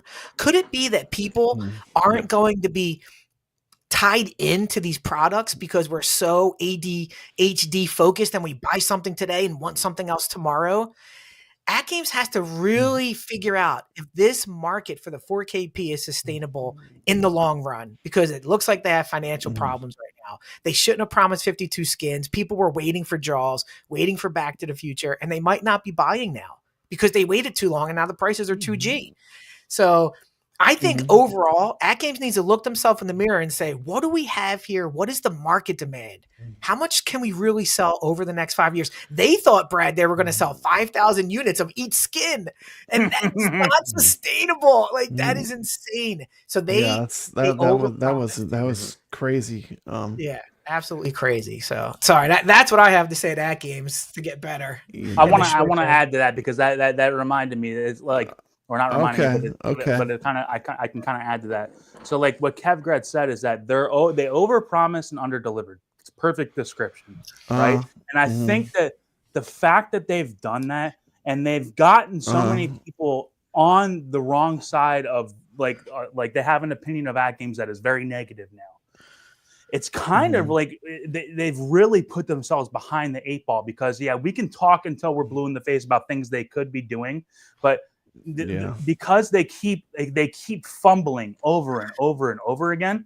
Now, if they actually do want to like put all their chips over here and say we're going to try to do this, they better get it right because they have no benefit of the doubt anymore. Benefit of the doubt is gone. The runway is very short. It's been gone for a long time. And it's just, if they had been upfront the whole time and they had little small victories and it's like, hey, we had this and now we got this and we had this and now we got this, then they could have a little more of the benefit of the doubt. It's like, we actually are going to try to do this multiplayer thing. Your accounts, there might be a week there where it's going to take a little troubleshooting, but we're going to get it to work. God, they could never do that now. If they try to put that in and people's accounts get shut down for like a week, people are going to go look on their Facebook, even on the official or the unofficial, and look at it and see how much people are going to be posting on there. They don't have the benefit of the doubt anymore, and it's a shame because they really, if to be savable, they need to be in a position where they can make some moves, and they don't have that. They don't have that. They have no moves left. So it's very difficult, and that's why like when kevgret said they're overpromise, underdeliver. It's unfortunately true, and it's put them in a really tough spot. I don't have the answer, and they would never like somebody who knows if somebody even gets paid to have that answer, right? If they're having financial trouble, but it's just tough, and it's sad because there's a lot of things that you think that they could do. But I know in the back of my mind, I'm like, dude, like a multiplayer, like that would be awesome. Man, we're not going to get that. They're not going to do that. Like that's it's like that's never going to happen. So you got to manage your expectations, and that's like what a lot of people like. They had a lot of lofty expectations, especially when they're saying, "Oh, we're going to get 52 tables in 2 weeks," and when you constantly get people, when you bring them up and then every week you're tearing them down. How long has it been since we bought freaking Sea of Thieves? It's been like months, and 4 months. We don't have Battletoads yet. Come on, I'm not faulting them. I understand that they got a problem, but guys, like you are setting a precedent of just disappointing. But it's one thing after the other. That's the problem. Yep. I really want them to succeed though because I love it so much. I really want. I do love it too. I mean, I love it. I love the 4KP. I'm really enjoying it, but I'm saying it seems like things just they're in rocky roads right now, right? But we'll see what next month holds. So that'll maybe all of a sudden they start getting like, all right, we got to get our crap together, and maybe they start making little small victories, one here and there, and we can get some confidence back. Let's just hope. You know what? Let's be positive. Let's hope. Yeah, we need some good news. We need some good news. That's all. Let's hope we get Killer Instinct and it's awesome. Let's hope that Tomb Raider's great. Let's hope they get Star Wars out, and then and then they make they do Star Wars, and they're like, oh, and then all of a sudden it's like, hey, wait a minute, they have a skin that came out, and now they sell another couple hundred units. That could happen. Okay. We don't need to be negative and just putting our heads down the whole time. I know that I've been doing that, but it's not over. Okay, they have the opportunity to change all of our minds where we were like, we were really sour there, but we put the pressure on them a little bit and they came through the other side victorious. That can happen, but they need to get serious now because you can only fumble the ball so many times in a game before the other team runs up the score. And they need to figure it out. And I hope they do. I really hope they do. Well, that's true. Well, I mean, I feel like we need some positive energy, so it's time for Retro Legends. I can't take any more AtGames stuff. I cannot take anymore. Brad's about to cry. Sorry, AtGames. I love AtGames, but I just cannot take anymore. So here's our Retro Legends, babe. Enjoy.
All right, there we go. That's a little bit better. Brad had to go off the screen for a second. It's okay, guys. Where did he go? Yeah, that's okay. It's okay. I'm just trying to keep this thing running. Let's see. So the next topic. Okay, so that was of course the AtGames topic for tonight. AtGames funeral. Yes. Oh my goodness. Like, that's what I wanted to say at the very end. I don't think that's no. We're and like it's not a funeral, said, but the fact that we're able to talk about it, that's good. It's we are talking about it. Yeah. And you know what, there is hope. There is a light at the end of the tunnel. Yeah. But they need to they like and Brad, like you said, like, hey, they actually have been listening to some of this stuff when they make the new tables. Yeah, keep doing stuff like that. Listen to us. At the end of the day, I care about it. I mean, I love playing my AtGames Pinball. Like, I love playing in Flipper. I mean, even though last week was a really not a great week because of the tables they picked, I still love playing in the competitions. I love playing the pinball. And one thing we didn't mention too was, of course, with Pinball FX VR coming out, that's going to change the landscape too, because some people will play in VR using the Evercade. Three of us have the Evercade. Oh, wait a minute, my camera's not working. Hold on. Yeah, that's what I was saying. Sorry, I'm sorry. I just realized you left. I'm not in the room I normally stream, and I'm like, you're looking at my light or something. Okay, sorry about that. Yeah, just realized. But yeah, I'm back. So, but Pinball FX VR is a game changer too. I mean, like, I'm having a really good experience with that because the depth of field is so good. And the lag is so incredibly low that you can make like every shot. The shot accuracy is super high because the lag is low.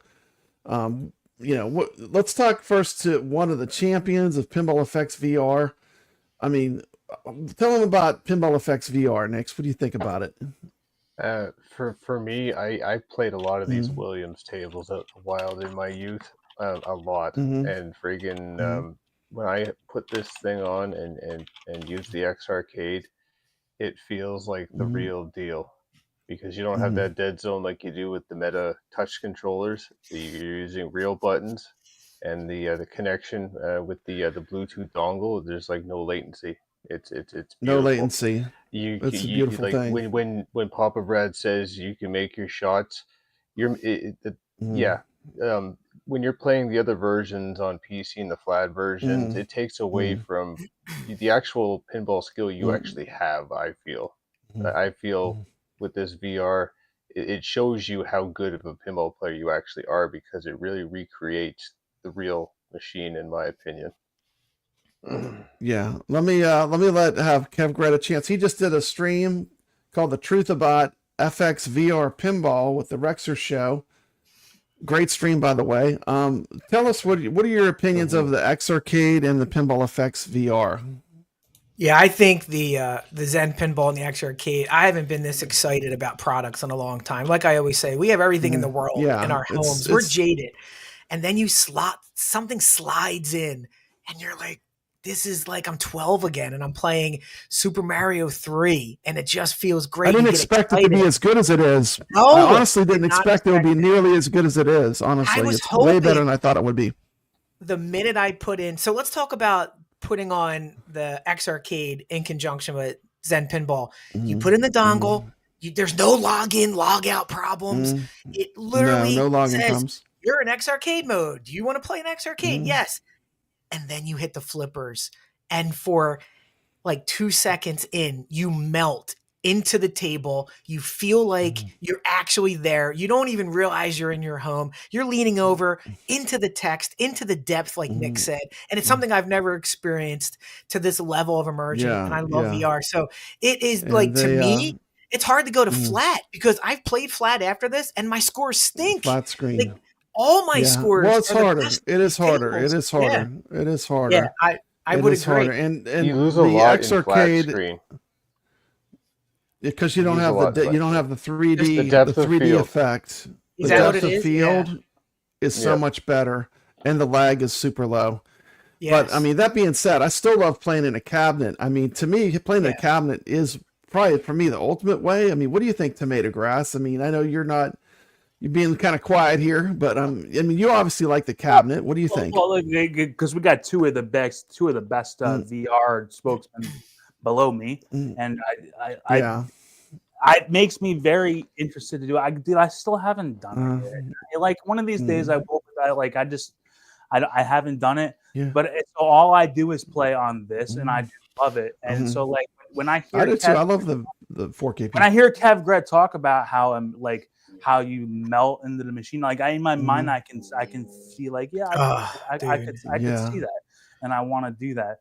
And it's just it's a completely different offering that I just haven't explored yet. But here's the thing, and I said it a couple weeks ago, Brad. I'm very selfish in the fact that one of the major highlights of this is how easy it is to stream it and have it be very accessible to watch. Like, and this is nothing against VR is hard to stream.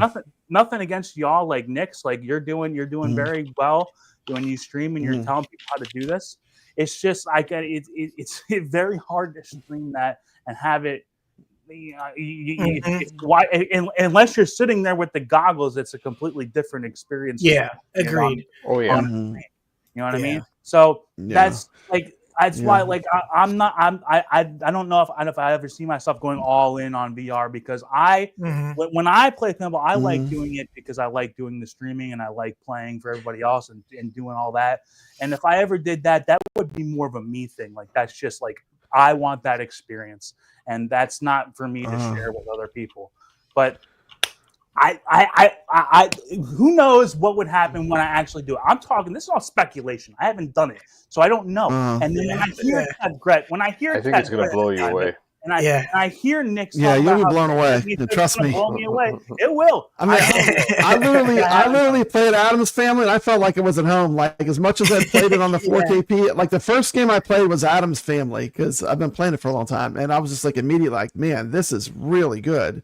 I was really taken back with how well they had implemented the pinball with the VR. And then I look at you run these tournaments and you got guys playing on the VR, right? Yep. And I look at the scores and I'm like, The scores are way higher. I'm not in disbelief. I know Nick is really good. Yeah. Okay, Nick, I know you're very good. Okay, but I'm like, dude, I'm not gonna. You can't get 100 million on freaking on 4K. It's impossible. Okay, you can't do it.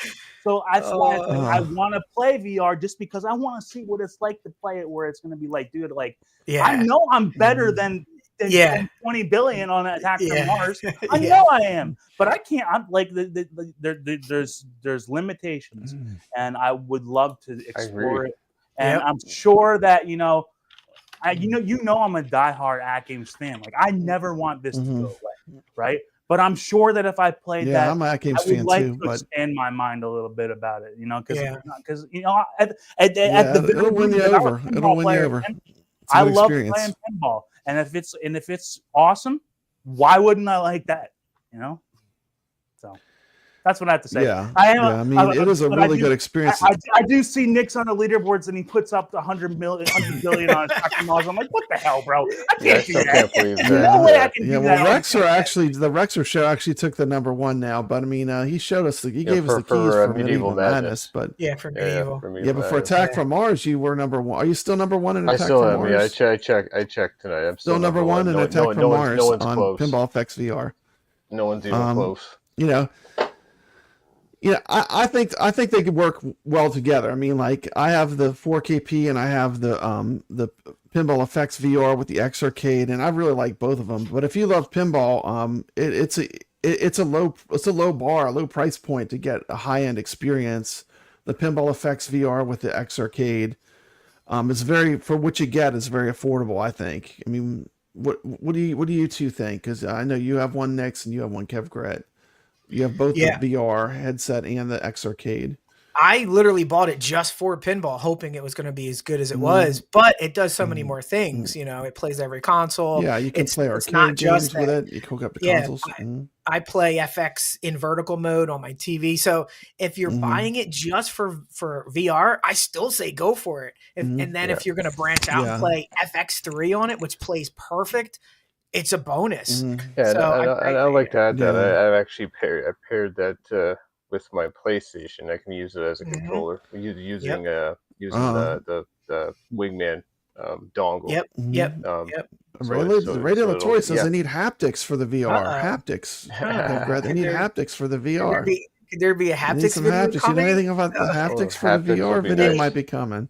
Hey Ray, just a heads up. I might have gotten some equipment today to cobble together a haptics kit for the Arcade. Stay tuned. I got to put it together after the video. Might be working on that. You might be working on that. You might be working on that. Yep. I'll tell you, that's one of the greatest things about the 4K, though, man. Yes. When you got the surround, when you got the SSF, you can't and you dial that up to, not 100. I mean, my dad called me the other day. My dad got one recently, right? A 4K. Yeah. I don't know. He might have been the only person to buy it in the past month. Who knows? But he bought one, right? And like he set it up, and he's like, "Yeah, I set my volume at like 90 and my haptics at like 9." I'm like, "Dad, I have never turned my volume up past 50. Like, what are you doing? They must be hearing you in the next zip code over." He's like, "Oh, it's awesome." I turned mine up loud too, man. It is awesome. Hey, if it's too loud, you're too old, you know. And that's like I turned mine way louder than it should. Cool, but this does have a place, okay? The flatness aside, it does. You can't really play, dude. When you have somebody over and you crank it up, man, and you got the table shaking and you turn the solenoids on, that is. I'm not saying it's irreplaceable, but it is amazing. So no, it's a more social. You're right. It's a social experience. You can't do that in VR. You can't. No, you can't do that in VR. But there's one serious critique I have to give this Pinball FX VR, and no one's talking about it, kevgret. What do we got? No one's talking about the serious critique I have of it. Okay, let's go. Here's the Black Rose pinball machine right here. I know what you're going to Look how good Black Rose looks in that back glass. Yeah. But anyway, you get to unlock a photograph, and look what they did to her. Pants. Smokified her. They put pants on her. Pants on a pirate. What happened to my beautiful Black Rose? Look at her on the back glass. That's what it's supposed to look like. What this happened? Is what we get. That's so bad. And the other thing no one's talked about, everyone's afraid except for Papa Brad. The other thing I want to talk about is all the character models. like they're overly dressed. Like they don't look like they look on the back glass. Like Black Rose doesn't look like she looks on the back glass. The girl in Theater of Magic doesn't look like she looks like on the back glass, you know? Yeah. That's the one thing that Zen does right is they're making, I mean, one thing that Zaccaria is doing right is they're starting to make their pinball machines more sexy. They're putting some hot women in it. They're adding some sex appeal. And if you look at the history of pinball, that's what pulled a lot of people in for a long time. All those machines have that as a calling card. And taking that away from pinball and sterilizing it, for me, I don't like it. Like this when I saw it was like, you've got to be kidding me. It's like they were just so lazy with it too. They just put pants on her. They took the cleavage away too. They took the cleavage and the pants. Yeah, anyway. Go back and forth. They choose. Yeah, look. They took the look cleavage. at that. Yeah, look at that. And now go to the other image. What? God. What happened? God. What happened? Anyway, that's my one critique. I got to give a critique. If you are interested in the Xarcade, I do have a code in the description of the video. You can get a little discount. But anyway, so that's it.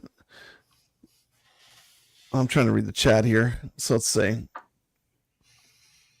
Yeah. Well, you can't mod it with that. It's all locked in. I don't think you can mod anything on the Quest. It's a closed system. It's not that kind of So let's move on. Let's move on to our events that we have going on. We'll start with pinball. We're gonna be playing Xena this week. We did talk a little bit about Xena. Beautiful back glass. Look at that. There's the table. Absolutely. I got a quick little video to show for Xena real quick. And I'm actually looking forward to playing this because I have not put much time into it. So I think I'll get to learn the table more, and I might end up liking it more. I'm excited. I haven't played it in a minute, and I'm not dreading it to go back and play because, like, you know, like that last week when we had to play South Park again. I'm yeah, it's better. I would say it's better than South Park. Is play relaxed and be patient because this is an adventure. Let's just say. Let's take a quick look at it's an adventure. We're going to be playing Xena and Shooting the Rapids, or our two tables. Yes. So let's check Hello, this is out. Papa Brad, and this is just a quick demo of some of the new tables that I've gotten on my Legends 4KP. Welcome back, Pinball Wizards. Today I'm diving into all of the latest offerings from Zen Studios. In a time of ancient gods, warlords, and kings, a land in turmoil cried out for a hero. She was Xena, a mighty princess forged in the heat of battle. The power, the passion, as you can see, her courage will change the world. All the multiple ramps and lanes. What tries to stop it? We have a room. I was attacked in a The target he just hit there, that's where you get your kickbacks. I'm gonna break up their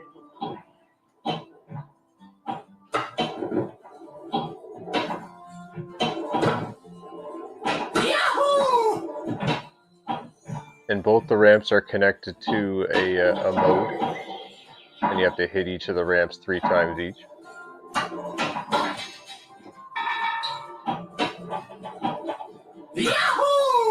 Both the orbit lanes, left and right, are modes I found that the can be Xena table to activated. be a very fun but very challenging table with very easy out lanes. The left and right out lanes are super easy for the ball to bounce into.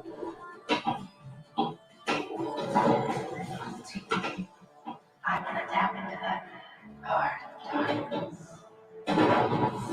Sheer naked will behind all craving. As you can see, he's activated a mode right there.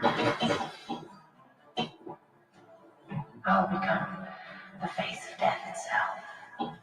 That was the left orbit mode that he activated. Destroying not only a person's body, but their soul. Lord Donkey Balls! Just past you, buddy.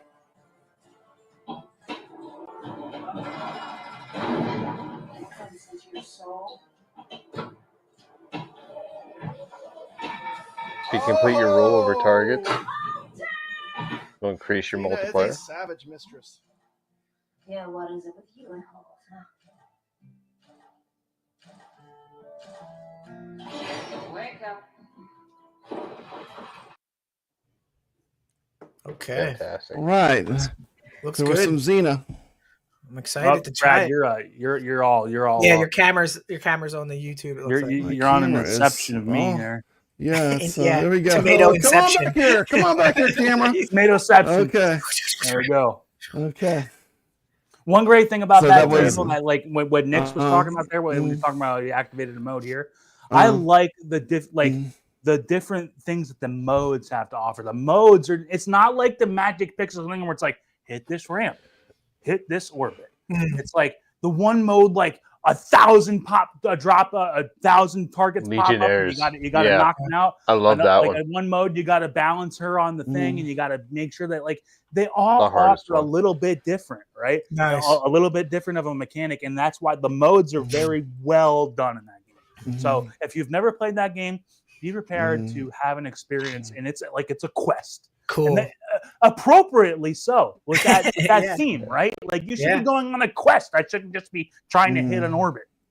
Absolutely. You know? You just got to play relax, and it's you got to play it at the pace the table dictates. Don't rush it, because it takes time to line everything up and get everything activated on the table. But it's well worth it. I played the other day, and I got 7th on the leaderboard on the VR version. So I was able to do a couple modes. I'm still learning the table, but it's pretty fun. From what I gather, definitely kickbacks. You want to get them activated as much as possible. That's the first thing. The first thing you got to do on that game. Yeah. And So get used to that. Yourself. Get used to that little left shot there, because you're going to need that a lot. Awesome. Absolutely.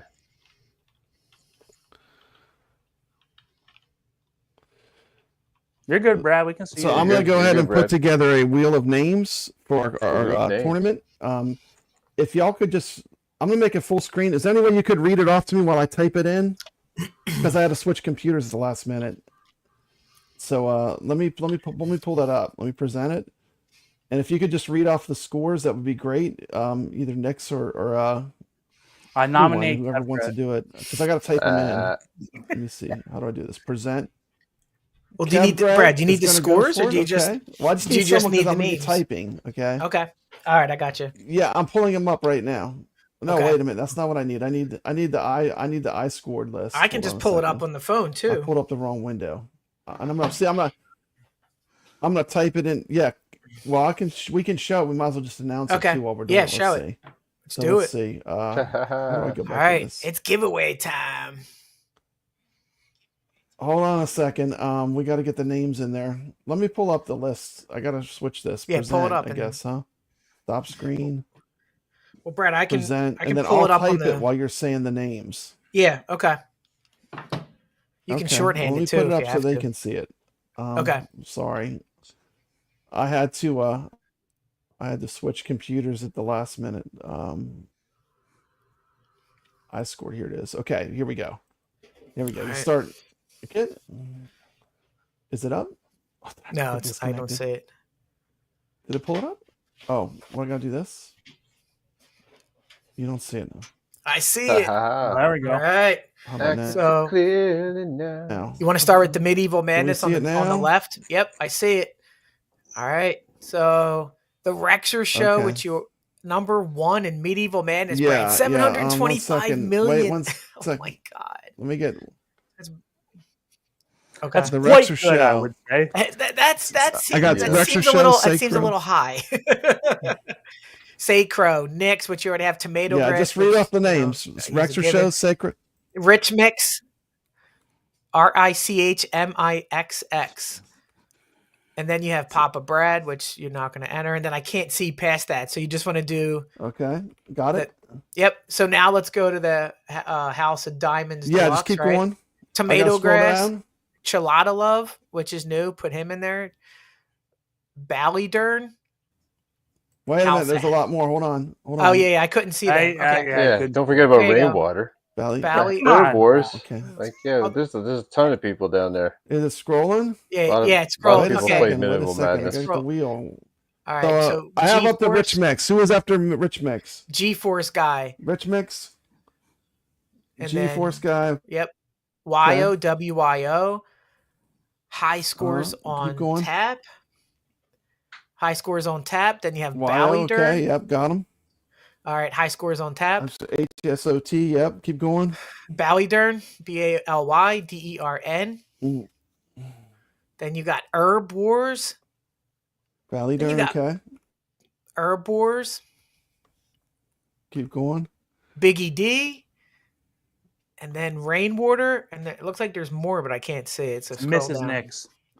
Last place. Wars, Biggie D, and Rainwater. I just looking at it on my phone. I'm looking at it on my phone. Wait a second. Hold on a second. I'm getting. Yeah, I guess I can pull. We had Herb Wars, Biggie D, Rainwater. Who's after Herb Wars? I just need the names so I can type them in. Biggie D. We've been telling you the names. You're typing slow. Rainwater. Wait, why you make me do this? House of Hounds. House of Hounds is in there. I can't. Yeah, but I can't see after Rainwater. Remember more. House of Hounds. Gelato Love. Yep. Wayo Seiko. So Ichabod is. Who else is on there? Ace.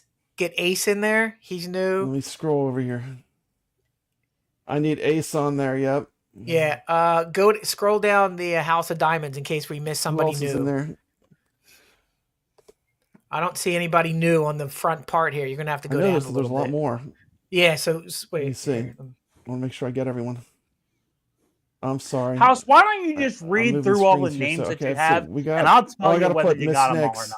Hold on, I'm going into the iScored so I can see it. All right, let's go into the diamonds. I don't think there's anybody on the House of Diamonds that wasn't on the other one. Okay. Okay. Oh yeah, no, there is one. Beanie Mrs. Nix. He's right. I thought you were kidding. Did you put Mrs. Nix in there? Okay, yeah, I got that one. Okay. I thought it was a liar. That ain't cool. And that's it. Okay, so kevgret, I didn't put you in there. That's it. After that, kevgret, you got everybody. Kevgret's not in there. Yeah, I did a pretty good zookeeper. Let me make sure I got everyone. I'm gonna show. Yeah, show me the wheel in a minute. If you're not on here, let me know before I spin. House, you and I, let's just quick and look at it because it's the same people. It's only like 20 people. We can figure it out. Oh, T. McCloskey, I didn't get. I didn't get T. McCloskey. Hold on, there's still people I haven't gotten. Wait, Mikey, I had this wheel all built on the other computer. Then I couldn't get the microphone to work on it. Mikey Yoon needs to be on the get list. Mikey Yoon. Where's But I don't see him on here. I guess he didn't submit us. Oh, there he goes, Mikey Yoon. Yep, get Mikey in there. I think that might be everyone. Let me see. I think you got. Yeah, I'm looking Mikey here. Yoon's on there. He's on there. Yeah, he's on there. Okay. Yep, I think that's it. Look, if I missed you, it wasn't on purpose. We had to kind of. Well, flash the board. Flash the. That's it. Okay, so I'm gonna switch now to the wheel, and we're gonna roll. Well, wait. It says T. McCluskey. I thought he was high scores on tap. Did you get T. McCluskey? I'm gonna show the wheel here. Yeah, show the wheel. All right, let's go. Wayo is on there. I got T. McCluskey on there. Yeah, let's see. I gotta stop. He's saying Lord Donkey Balls. I don't see Lord Donkey Balls anywhere. Is Lord Donkey Balls on there? No, I don't see him anywhere here. Hold on. See if he has a score posted. No, he doesn't have a score posted on these four scores this week. I just did twice. Here, I'm looking. Let me look. Let's share screen. Wheel of names, random comment picker. All right, let's go. Okay, it should be coming up. Tell me if it comes up. Is it up? Can you see it? It's not up. It's not up yet. It's coming. It's coming. There it is. All right, here we go. There it is. Spin. Let's go.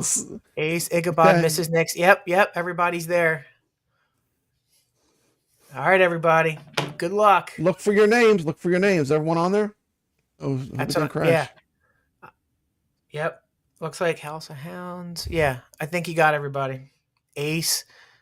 There's Ace, Mrs. Nix, Ichabod. You got Ichabod on there. Okay. Ichabod. Yeah, go for it. Yep, let's do it. All right. Good luck. Here we go. I win, I'll give it to the chat. Come on. There we go. Wheel names. You're gonna get a gift certificate for either VR or for AtGames. Woo! Here we go. Good luck. Good luck, everybody. Good luck, gamers. Could go to any. Mikey, I don't see any scores on there. Oh wait, no, he's on there. There he goes. Sacro. There's Mikey right there. Sacro, one of the hustlers Hot of the dog, pinball we have community. a wiener. Nice. Good Sacro. job, Sacro. Congrats. Oh, we have a winner. So after you win, you have 1 month before you can win again. Okay. Beautiful. Nicely done, buddy. Good job. Good job, everybody, for putting care of that. Brad, there were some good scores in on this week, man. There were some crazy scores. We had fun playing this week. Look at these scores on Medieval Madness: 725,959,800. The Rexer Show. And he had to quit in the middle. 579 million. Nix 500 million. Damn. TomatoGrass 306 million. Now TomatoGrass is the first player that played on the 4K. What's wrong with you, TomatoGrass? Hey, you know what? In my defense, that played on the 4K. I was grinding Flipper Friends this week. Yeah, exactly. That's the when problem. I found out that I was going to be on the show, I wanted to put in a score. He was. You guys play multiple tables and hustle. I only play one VR table a week. You guys are doing 6 tables. Your leaderboard chasing on. That's crazy. Imagine how lucky we were to be playing Wild West Rampage. Oh wow! NixReviews 306. I'm so glad that the table's gone. Rich Mix 243 million. Great score. Papa Brad mid pack on this group. A lot of wizards in here. 197 million gets you mid pack. Got kevgret 148 million. Couldn't get Mike it. Ian was pushing that 100 million. Yeah, these are all fantastic scores because like you have crossed to run over to 136 million. Yeah. G Force guy 121 million. These are great scores. Almost look how many people were over 100 million. High scores on tap. Ballydurn, Herb Wars, Miss Bonnie. Then we had House of Diamonds Deluxe. We had TomatoGrass in first. Chalada Love right behind him. Ballydurn, House of Hounds. Wyo, Sacro. Then I was Papa Brad and Herb Wars. We had Zookeeper, was our arcade game. NixReviews took the lead with a 633, 180 score. Kevgret, second place. Papa Brad, third. Sacro, fourth. Ichabod Crane played. That's cool. 133 million. Ace played 80,000. House of Hounds and high scores on tap. We played Atari game. We played was River Raid. We had NixReviews in first, Sacro in second, Kevgret third, Ichabod fourth, Team McCloskey fifth, me sixth, Herb Wars, House of Hounds. So we had a lot of people playing. It was a good week. Yeah. We had a lot of fun. We had a lot of score chasing going on. It was pretty fun. So thanks to everyone that played. Yeah. And Sacro, I know to get in touch with you, so I'll be in touch with you. So, and that was our tournament for this week. Our new games, once again, will be Xena, Warrior Princess, and the Shooting the Rapids Deluxe. I can't see the poll for some reason. Did people want to add a table, or are we going to stick with 2 tables this week? Last time I checked, but I couldn't see. Skip it. Yeah, I'll tell you. People will skip it, so we're just going to do 2 tables this week. Beautiful. That means next week we're probably going to definitely do. We'll probably definitely do Champions Pub next week then, or Theater of Magic. I'll put a poll up for that on my channel. I'll be 100% honest, Brad. I don't even own Champions. Thanks everyone. Yet. I've never played it. Yeah. Oh, it's a fun you haven't played Champions Pub? That's a great one. You need to get that one. It's fun. Yeah, I love it. It's probably going to be a pleasant surprise for me, so hopefully we get to play that. Yeah. So those will be our new games this week. And our new arcade game, our Atari game is going to be... Tell them what our Atari game is going to be, Nix. It's going to be Meteor Mania. Absolutely. Megamania. Nice shooter. Megamania. Did I say it wrong? Jeez, my memory. Megamania. You said Meteor Mania. I was like, what is that? Atari game. Well, I was close. Yeah. Megamania. Well, it's because there's meteors in it. You were close. There's all these meteors similar. and stuff. It does sound similar. Yes. But there are meteors in it. Sounds similar. Why. That's probably what I called it when I was a child. But Megamania. Yeah, exactly. Absolutely. But yeah. Megamania. Let's take a look. It's a nice... Activision presents Megamania, a new video game for your Atari video computer system. 1, 2, 3, 4, Mega! Megamania! Megamania! It's gonna drive you insane. You got to sit to survive and you got to run to stay alive. Never get it, the day you get it. It's never gonna let you alone. Megamania Megamania is a video nightmare because it's impossible to stop. Designed by Steve Cartwright for Activision. Nice. Megamania. Megamania is the game we're playing. Megamania. Yeah, that There's some music. It was all like household food items and stuff attacking. And we're gonna watch a little 2-minute video of Nix playing Megamania. Let's check this out. Absolutely. Atari Tuesday. We are going to focus our attention onto a game that I had in my collection when I was a younger self, and it was called Megamania, made by Activision, by the developer Steve Cartwright, yet again. Famous developer who worked for Activision. And this game was published in 1982, and it took about 6 months. 6 months for this game to be initially developed, and another 3 months to fine-tune it. And the gameplay is pretty much you got to shoot down all of the objects, the enemies, before the energy bar at the bottom depletes. And then after every round, you get bonus points from remaining energy. And then when you get up to about 10,000 points, you get an extra life. And you can have no more than 6 extra lives in stock at any one time. If the player exceeds a score of 999,999, the game ends. And so for the scoring, the first cycle scores 20 to 90 points in 10-point increments each round for each object defeated. After the first cycle, every object destroyed scores 90 points. Once a wave is cleared, the player scores bonus points equal to the value of the objective times remaining units remaining, which I just explained, but that's the actual official documentation. And then, yeah, that's pretty much it about this game, and it's it's one of the space shooters that came in and around that time, so I am definitely excited about this. All right. Without further ado, let's say hello to the chat here. Yeah. All right. That was Megamania. That's pretty cool. Do you even remember making that video? I had to look into the vault next to find that one. That was in the vault. Yeah, that was in the vault. Yeah, that was a while when I was doing it. That was in the vault. That was a vaulted video there. We pulled that one out. All the new games are now open in the Retro Legends Arcade I scored. I just unlocked all the games. So there's Xena, Shooting the Rapids, the arcade game Popeye, and Megamania. Those will be our games for the week. I think I'll close this out with me. I'm gonna show a loop of me running Popeye for a whole loop. But let's let everyone have a chance to say closing thoughts, and we could talk some Evercade. Are you up for talking Evercade, kevgret? I can always talk Evercade. Do we want to talk Evercade? Okay. Poor TomatoGrass. He might not want to stick around, but let's let TomatoGrass go first. Thank you so much for showing up.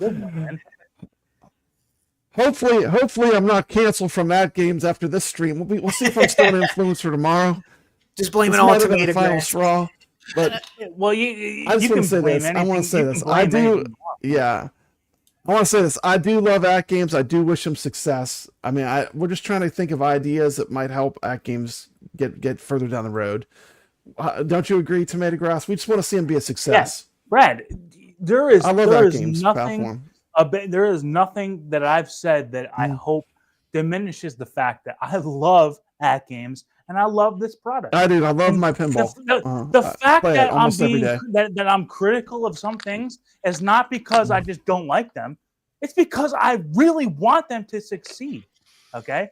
And, I want them to succeed. Correct. Whether or not they care about what I say is one thing, but like there are concerns, and just the fact that those concerns are voiced, this doesn't mean that we're being just totally critical and we just hate it. Yeah. It's that a lot like anything that I've said personally, I hope that they just know that like there is no. I'm probably just so you guys know. I don't know if there's somebody. I'm doing the wrong finger. I got to not that one. That one. There's probably not anybody playing this machine more than me on the regular. Like those first like 8 months that we had this machine and I was playing Flipper Friends, dude, I was putting 50 hours a week into that thing. Okay, I've played the death out of it, and so hopefully that's how you get so good too. I'm not trying to offend. I'm not trying to offend anybody and trying to be mean. Not at all. I want them. I would love for them to get to the other side of all this stuff on the up and up. And I think that they definitely can. And I'm excited to see that if they can. And I'm excited to see what comes up. I just know that I see people all the time, and I hear people all the time that aren't happy. And the fact that, that those people, I actually just saw that comment. That's actually hilarious. There's no way, right? Mike B, I'd love to see you in Battle of the Streamers. That's my dream. Getting to play Mike B in pinball, and that would be such a dream. But that'll never happen. That will never happen. But I do love the machine. And they've never given me a dime. They never will. And I don't want it. And I will say for free that I love your product. I have bought it. I've played it to death. Thank you. I will stand with them till the end. And hopefully that end doesn't come. And if you listen to what I say, I'm only trying to be a beacon of like. I was about to say a beacon of knowledge. That sounds really like jackass, doesn't it? No, I'm trying to tell you like what I think about because I play it so much. Obviously, I'm thinking about how could this be better because there's obviously a way.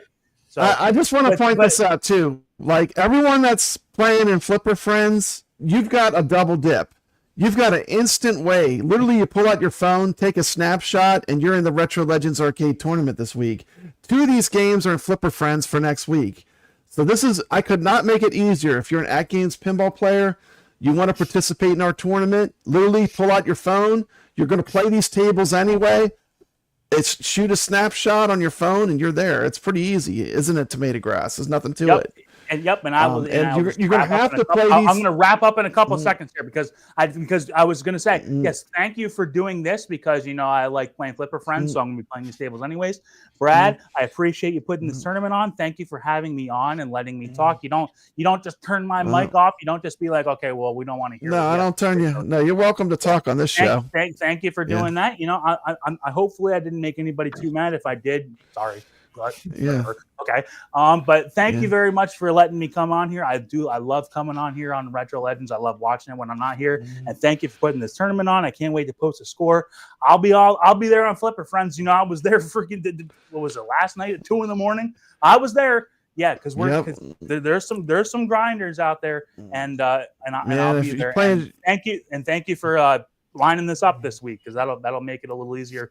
I would have played Medieval Madness, but I wasn't gonna. I had 7 other, or at least 5 other tables that I know it's like really the Flipper Friends is 5 tables. It's crazy. So I figure this way, since people are playing them anyway, it kind of like it's going to be easier for people that really love playing AtGames Pinball to participate. So we'll see how it goes this week. Hopefully we get. Thank you very much. A lot of people play this week though. It was great. Thank you. And you can stay around. We're going to talk some Evercade. You can definitely stay around. I'm still here. I'm just going to shut up for a minute. Specifically, I want to talk about Evercade with kevgret and Nix, and you're welcome to chime in as well. But the tables are all live now. All the games are up. Xena, Shooting the Rapids Deluxe, Popeye, and Megamania are our games for this week. Okay, I'm going to take this down for a minute. And we're gonna move to our next section. We're gonna talk a little Evercade action. There was a huge thing that happened with Evercade. What happened with Evercade, kevgret? Well, they had a 5-year anniversary stream a couple days ago, and they were releasing a bunch of new products. Brad, same as the old products, but they introduced a bunch of new stuff coming out in the next couple months. So if you want to go into each stuff that we have. Okay. You good? Yeah, so 5-year birthday of the Evercade. Okay, so we're going to do is we're going to talk up. We really got to talk about Evercade because I have some big Evercade news too that I did. So and we're going to talk about that real quick. But we're going to start off. I have a video, and I got special permission. I got permission from the creator of this video to show this video. And this is kind of what got me into Evercade. So I want to show this video real quick. And if you're here for AtGames Pinball content, we're going to talk about Evercade for a few minutes. So, you know, I just want to cover this. So I'm going to show this video. It's from DaddyHands. Have you ever heard of DaddyHands? This link is in the description of this video. So go, you can drop this guy a sub if you want. He's got a great video, but I'm going to show this video from DaddyHands. Let me pull it up. 1 second.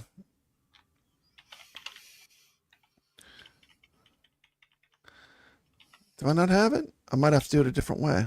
I had to switch computers. I just realized. Let me show. I'm going to show the Evercade new releases first, and then I'll pull up the other video.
So anyway, those were all the new releases coming out from Evercade. And I did find that I got the video now. I got it where we can show the DaddyHands video. But new releases, anything catch your eye out of that group, kevgret? Yeah, I mean, they're still mining iArcade content. 50% of those are sitting right back there. Jong was ahead of its time. It's a year or two. You could play every game on the ALU that's on that Taito cartridges. Oh yeah, that's so it's right. like there's a lot of duplication if you have an arcade. Yeah. And the problem is that at $20, you're like, okay, cool. Now these carts are up in the $30 range, and now you're like, why am I spending $30 on something that are on every machine I've ever purchased? So the only thing that caught my eye, and something did catch my eye, it's that Roadcraft DX. That's Roadcraft. Yeah, because it's new for me. It's new. It's an indie game. They do indie games right. I don't want to buy The Legend of Kagi for the 18th time. You know, I have it on both those machines. Yeah. I pretty much mastered that game when it was on the iArcade. I got to where I could get all the secrets and everything. I did some videos just killing that game too. Yeah. Okay, but I did find the video I wanted. This is from DaddyHands. And we're really gonna get into it and talk Evercade, like what we think about it. But we're gonna watch this video, and then we're gonna give an honest talk about Evercade. Okay, so here comes the DaddyHands video.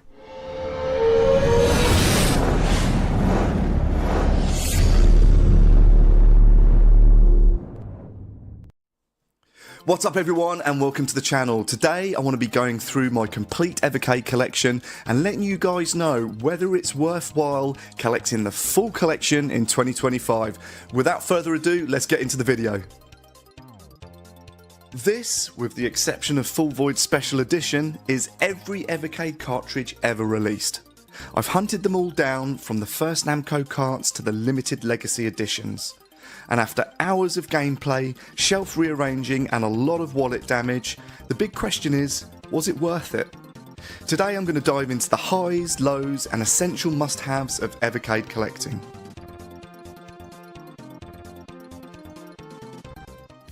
Evercade launched in 2020 with a mission: to bring physical retro gaming back into our homes. Instead of digital downloads, each cartridge packs multiple officially licensed games from arcade legends, home computers, indie developers and classic consoles. The focus? Curation, preservation and playability. It's portable, collectible and designed for gamers who love the feel of popping a cartridge in and diving in. I didn't plan to collect them all. At first it was just curiosity, I suppose. I picked up the starter pack with the Atari collection. I loved the feel of the physical cart, the box art, and yes, of course, that included manual. 1 turned into 5 turned into a shelf, and before I knew it, I was waiting the release dates like it was a new console generation. The reason? Well, Evercade reminded me why I fell in love with gaming in the first place. Discovery, nostalgia, and actually owning what you play. As of today, there are 67 cartridges in the Evercade library and they cover a wide, exciting range. They are all split into 3 distinct series. You have your Red Box series, which are core home console collections. Games from the NES, SNES, Genesis, Intellivision, Atari Lynx and more. These are packed with nostalgic hits and deep cuts that you rarely see re-released elsewhere. Then you've got the Purple Box series, which are your arcade classics. These bring the fast-paced shoot-em-ups, beat-em-ups and pure cabinet action straight to your hands. Toaplan, Irem and Technos arcade collections are standouts here. Last but not least, you've got your Blue Box series. These are your home computer collections, pulling in games from systems like the Amiga, Commodore 64 and other classic PCs. These bring a different flavour of retro gaming. More experimental, more quirky and packed with nostalgia if you grew up in that scene. So you're thinking of diving into Evercade's ecosystem but don't know where to start. Here are the 5 cartridges I'd recommend to anyone. For fans of beat-em-ups, I'd recommend Technos Collection 1. You've got Double Dragon and more in here. It's classic brawler action at its finest, and the arcade energy here is a perfect match for the Evercade lineup. One of my personal favourites is Tomb Raider Collection 1, which is the first 3 of Lara Croft's original adventures. It's optimised for the Evercade, they are massive games and they have surprisingly smooth performance. Next on the list, Toaplan Arcade 3. One for the Shmups fans here. This includes Batsugan and Fixate. Legendary, intense and pure arcade energy in this one. If you want that just one more run feeling, this is the one for you. This one is an absolute banger in my opinion, Full Void. It is a modern masterpiece, a cinematic puzzle platformer with a deep emotional pull and haunting atmosphere. This shows how Evercade supports meaningful indie experiences. Last but by no means least, you've got Demons of Asborg and Asbros. These are a love letter to 16-bit action platformers. Think Castlevania meets Ghouls and Ghosts, but with modern polish and tougher difficulty. I think each of these carts gives you a window in what makes Evercade so unique. The variety, discovery and serious quality of some of these games is unmatched. So here we are in 2025. We've had 5 years of Evercade releases, 67 cartridges. The question is Evercade still worth collecting?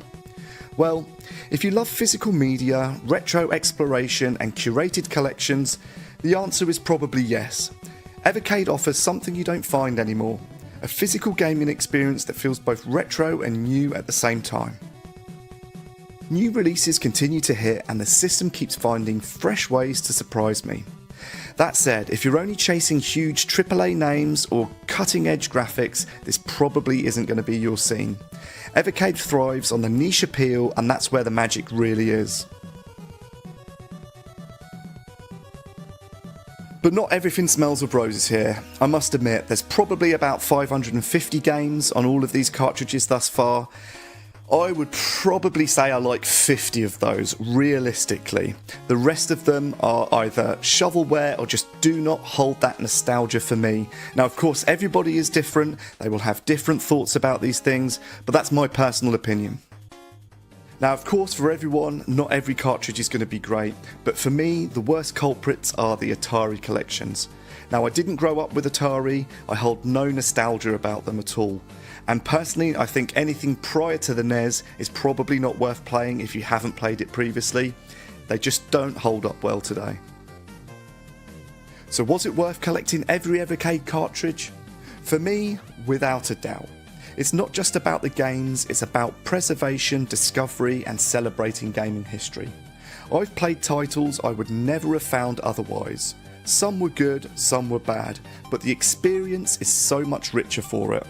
But I suppose the key is collect what you want going forward. Some of these cartridges are going up in value, they're quite expensive and I wouldn't recommend paying today's prices for them. But as they are released, if something you like comes up, grab it while you can. Right, that's it for the video today. I really hope you enjoyed it. If you have got an Evercade, it'd be good to know those of you who've got a full collection and what your top 5 favourite games are. So drop a comment down below, it'd be great to hear from you guys. As always, if you liked the video, drop a like and subscribe and I'll catch you on the next one. Take care.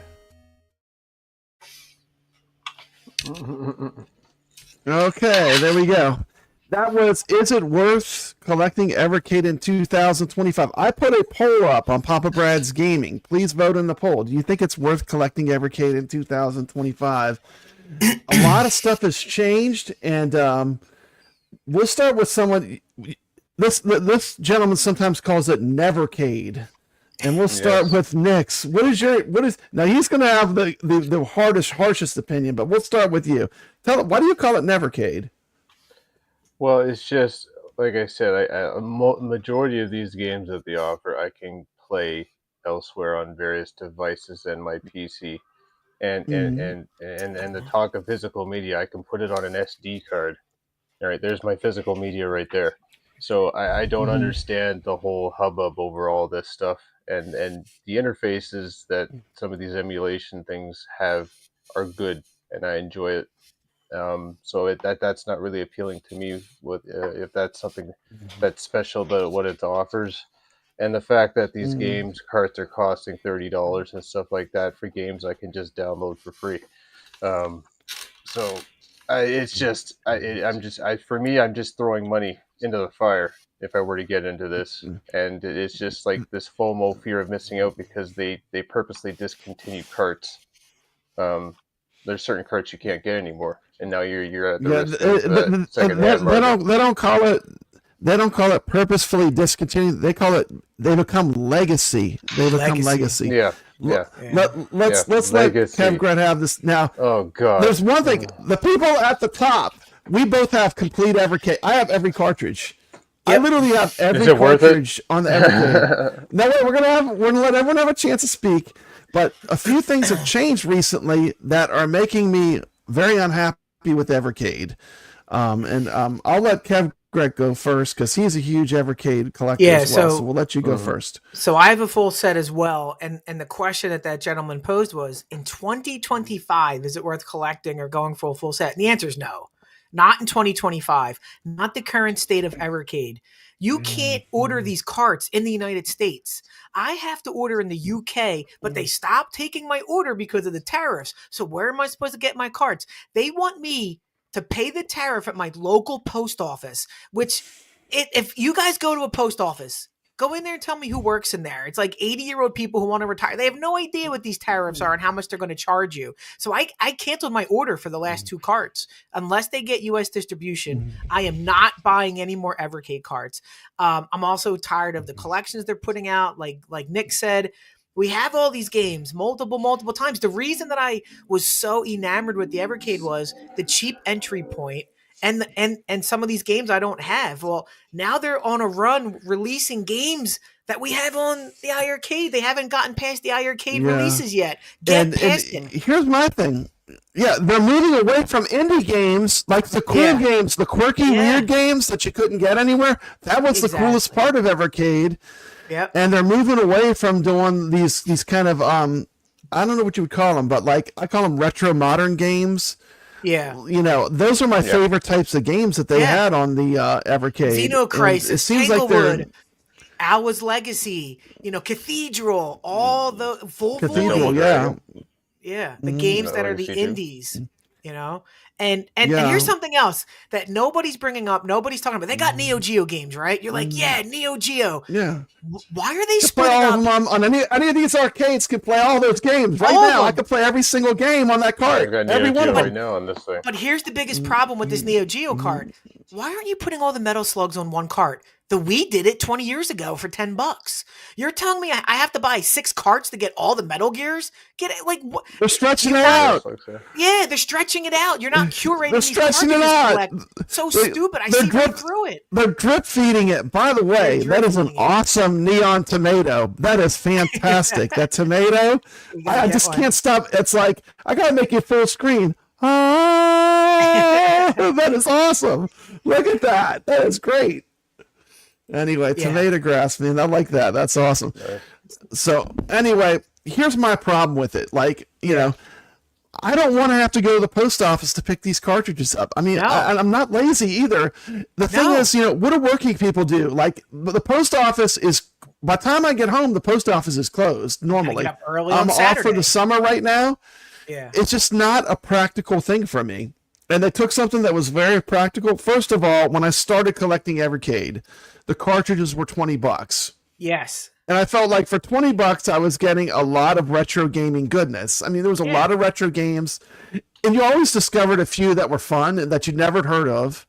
And it was cheap enough that at that price, it made sense to me. Like, this is, I got a physical media. Now, Nix is going to say physical media doesn't matter. He thinks that's a joke.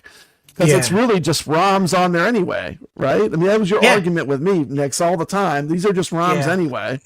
Yeah. Absolutely. Yeah.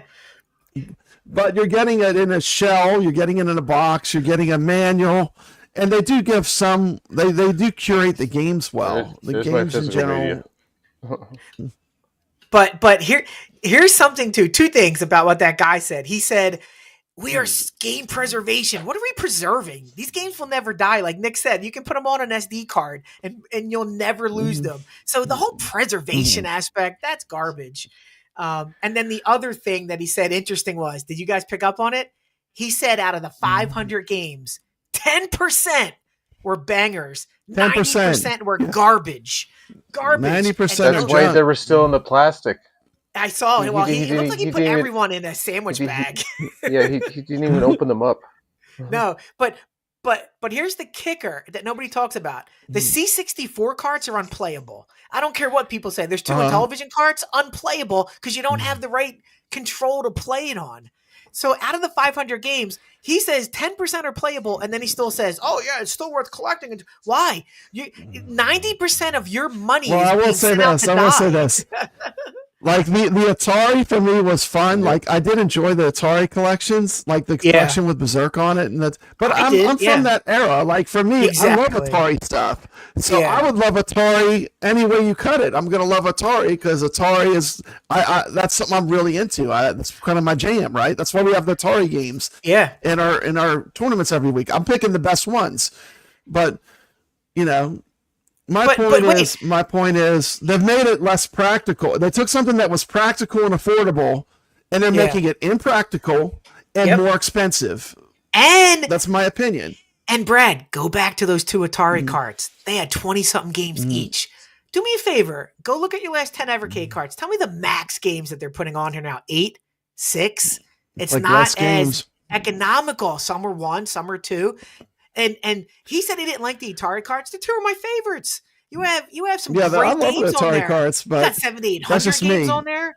You know, and the Atari Lynx carts. Oh my God! So he might not. He look like he's from that era. So my point is, they're driving the price up. We have to go to the post office, and the games are getting less on the cart. They're only putting go count how many Neo Geo games are on that Karnov cart. I think 6. Are you kidding me? You can't put 12 Neo Geo games, including Turf Masters, on a cart. That's all we want. Put the 10 Metal Slug games on a cart. Call it a day. No, you're going to put a game here on a cart, game there on a cart. Next thing you know, I have 12 carts to get the whole Metal Slug collection. It's ridiculous. So they took away buy something like that, or buy that. An Ambernic, Ambernic. The Ambernic will have all of it. You can look on House of Hounds channel. He has a great video. I bought this Ambernic that he had on his channel. He did a profile of it. Go check out House of Hounds. He has this review. But I watched this thing, and this Ambernic has all the games that you'd ever want to play. It's incredible. And it's like you get them all in one thing. Like you want Atari, it's got every Atari game ever made on one device. They lost focus on what made people buy these carts, and it was the price. $20 is less. It's about a happy meal. Affordable. And games. Yeah, they were so cheap. I would actually forget about cartridges I had bought, and they would just show up one day in the mail. It's like, oh look, something fun to play for this weekend, you know. But the affordability and the convenience are the two things they lost, in my opinion. Brad, and those were two of the linchpins that made me jump in. Exactly. And the last 2 carts I pre-ordered were like $60 to $70. What happened? They were $40 about a year ago. You're telling me 80% increase? Why? It's ridiculous. The game. So I canceled my order. I can't get them on Amazon. Can't get them on Best Buy. I have to pay $15 shipping to get them from the UK. That's ridiculous. Come on, Evercade. In their live stream. Yeah, it was a nice idea. It's a nice idea that got too expensive, you know? Yeah, it just did. And Brad, in their live stream on Thursday, I think it was, I called them out and I said, where is the US distribution you promised, right? And he said, we have it. Yeah. I said, who is it? And they didn't answer. Yeah. They didn't answer who it's with. So, and then I followed up and I said, do you need Funstock in UK? He goes, no, not in the UK. We have a US distributor. Where is it? So I'm just being honest. I'm just being honest. I'm not trying to butter Evercade up so they send me some free units. They send me a free Taito cabinet, or they send me some free cartridges. I'm just being honest. Well, we got full sets. This was like the last straw. Yeah, this was the last straw. I agree. I even built a channel a year ago. I built a channel for Evercade, and the channel did great. I gave it a year. And they never was any attention paid to my channel by Evercade, but that's not the reason why. The main reason is just because I feel like no longer am I going to revolve around any of these companies, because they come and they go. Yeah. I love games, and I love retro gaming, and I love arcade games and pinball. That's not going to change. So if I'm going to do a third channel, it's going to be to something I want to have. So I actually I redid the Evercadians channel. I nuked it, kevgret. It's gone. It's gone out of existence. The Evercadians channel is gone. Oh no! The Evercade channel will become the Retro Legends channel, and it will be based on the things that I'm following right now, which is pinball. You had a good run. Yep. You had a good run. I gave you a year. They didn't reach out once. I can show you my analytics. It's ridiculous, and I was basically invisible. So I'm done with it. Just to piggyback really quick on what Nick said and what that guy said. He said 10% of the library is amazing, right? Yeah, they do have some good games. Yeah. But wait, write down those that games. That little list he gave, the Topaz collection. Full Void is like $3 on Steam. I was Cathedral.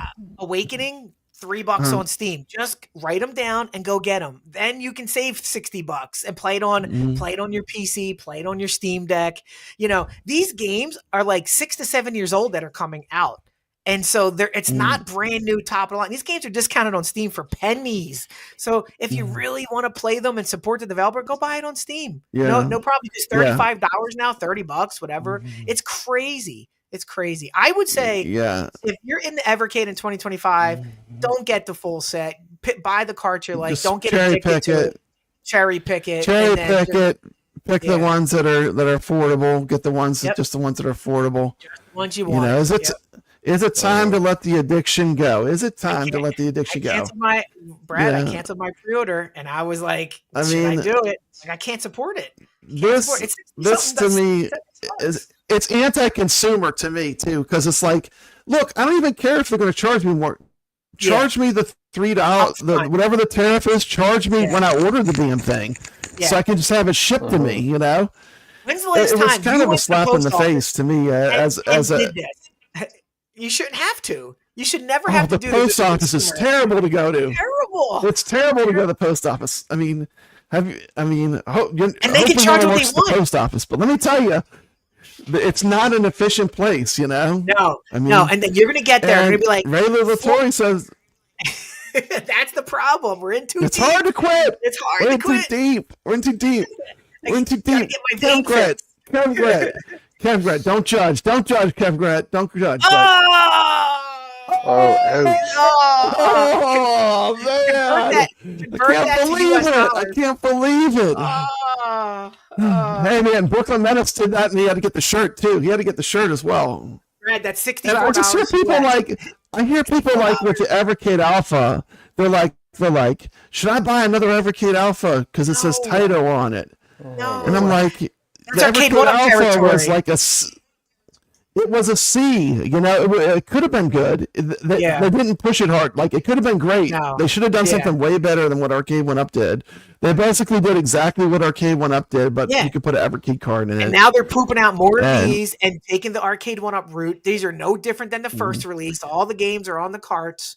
So I will say this. I'm just going to say this. The difference between the 4KP, I know you're going to say that's ridiculous. You can't compare these, but the 4KP, I play it almost every day, and it holds up fantastic. That's with almost using it almost every day, I would say.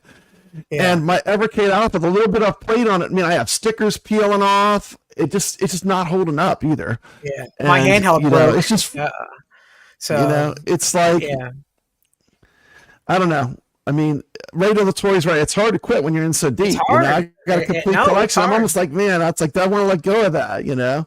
Now, Brad, listen. Let's say next week they announce a U.S. distributor and they dial back the price $5. Things can change, but right now I canceled my order. I'm not getting involved in this. I just can't because it's more than a Happy Meal now. You know, now it's a sit down meal with my wife. Every time I do that, and it's a little different than saying, "Oh, it's only $30." You know what I mean?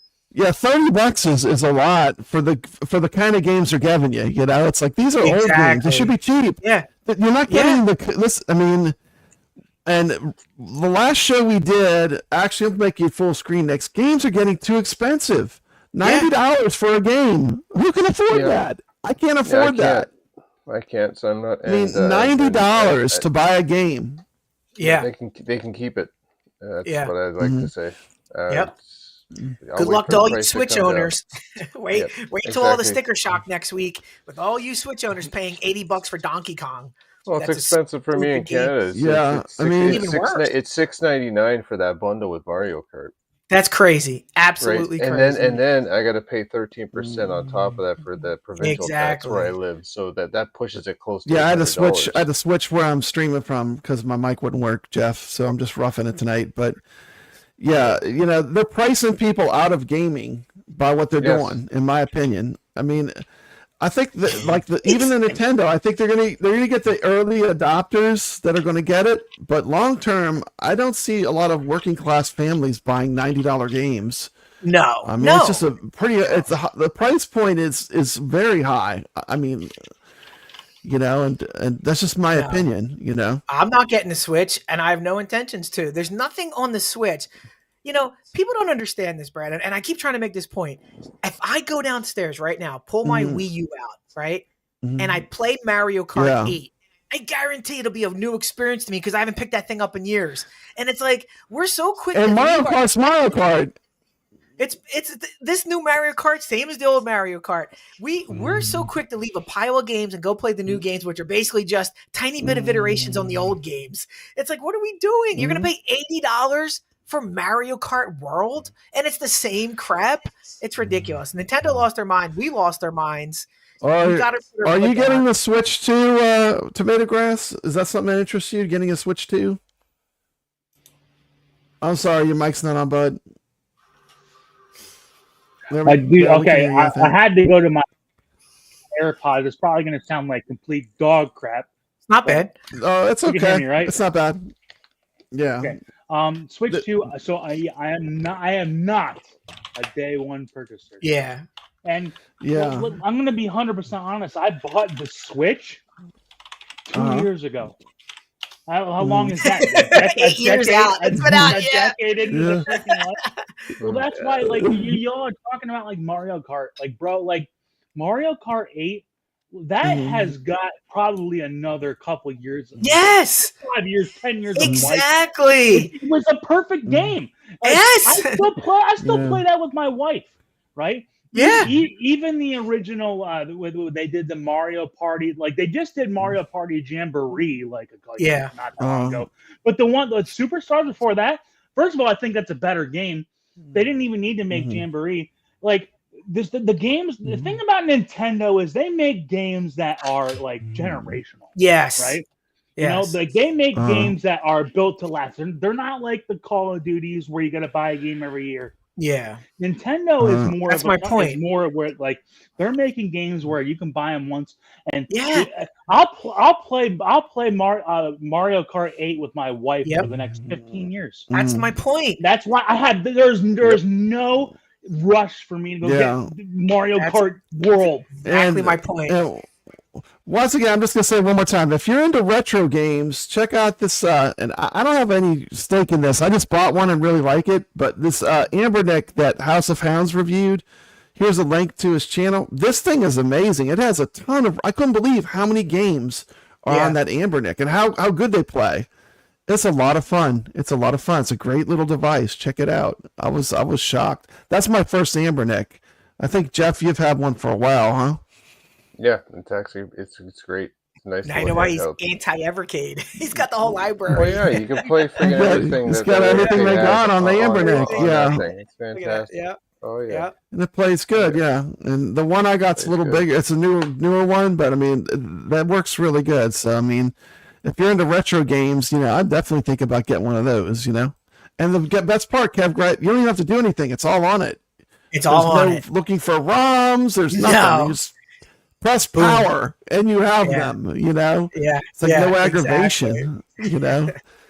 But we'll see how it shakes out for Evercade. I mean, we're not, Brad, just so everyone's aware, we're not the only ones who have this opinion now with full sets. There are a lot of people echoing what we're saying, that it's just getting to be I have a full set.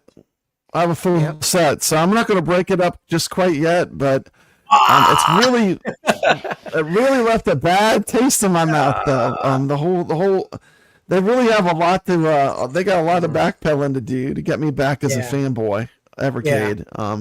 But, the good thing is we have exciting things coming, kevgret. We have this coming. Look at this. Look how exciting this is.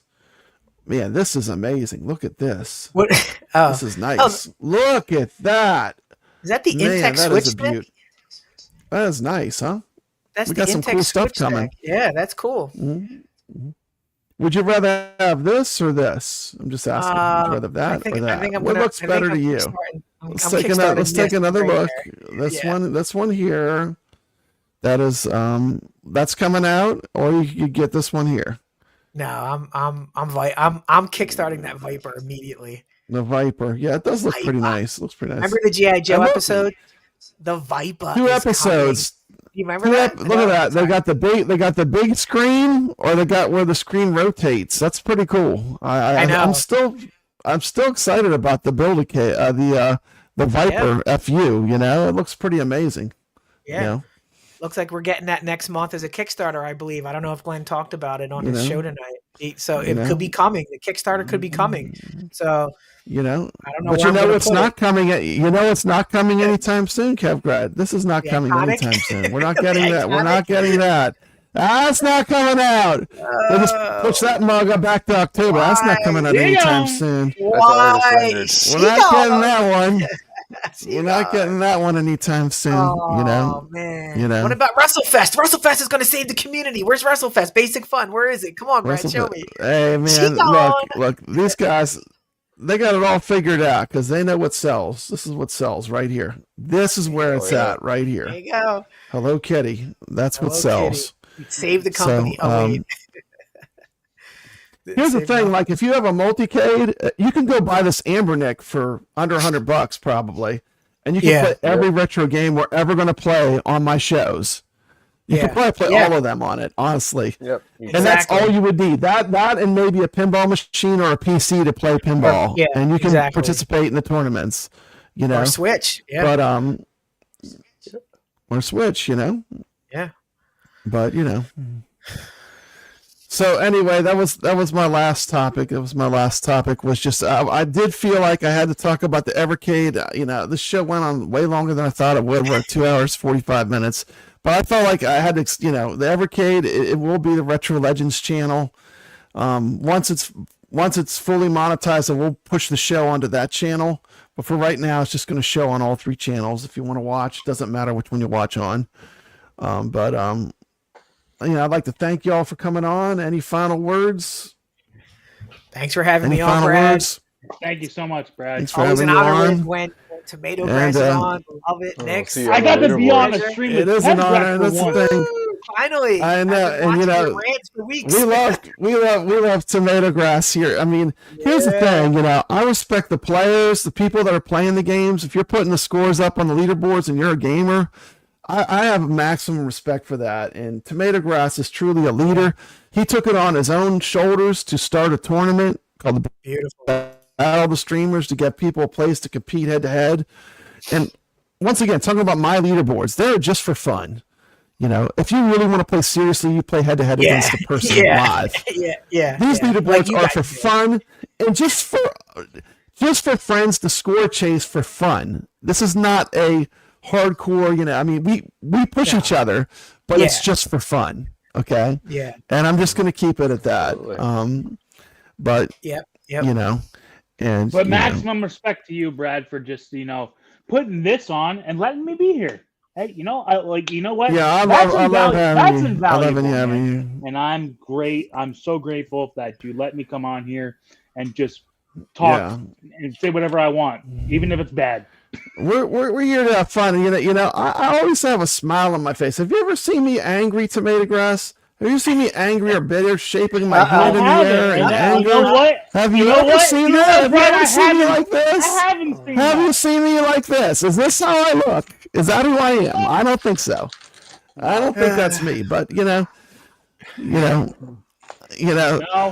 more power to you. More power to you.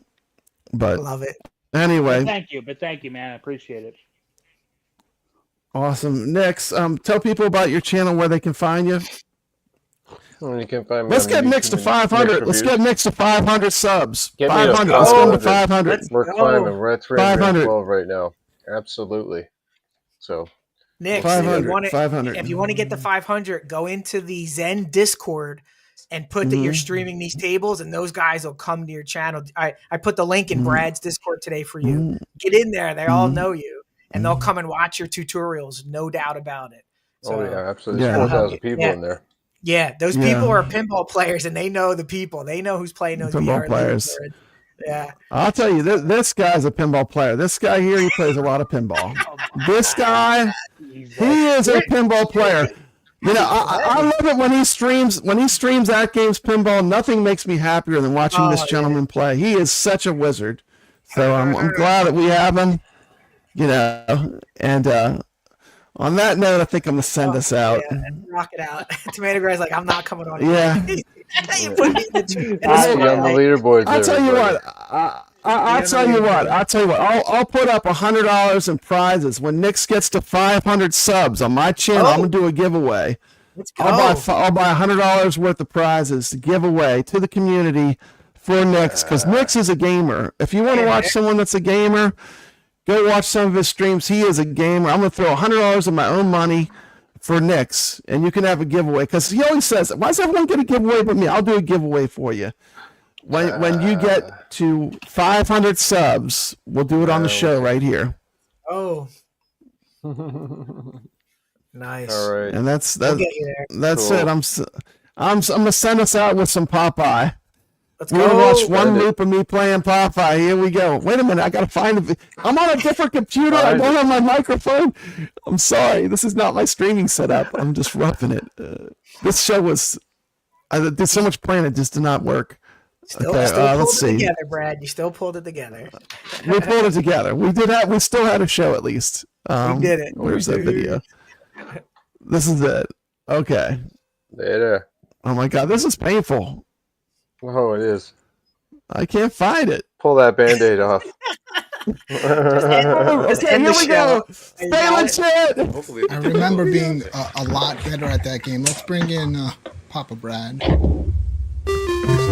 He's got to do way better than me. I mean, I just blew it. You got to stay away from him. Yeah, I know. Too close proximity to that guy. Yeah, and you got to utilize that top. I used to rock at this game too. Yeah, you don't want to be on the bottom. You want to stay near the top. That's the thing, right? Which is exactly what Papa Brad's doing. He's staying at the top.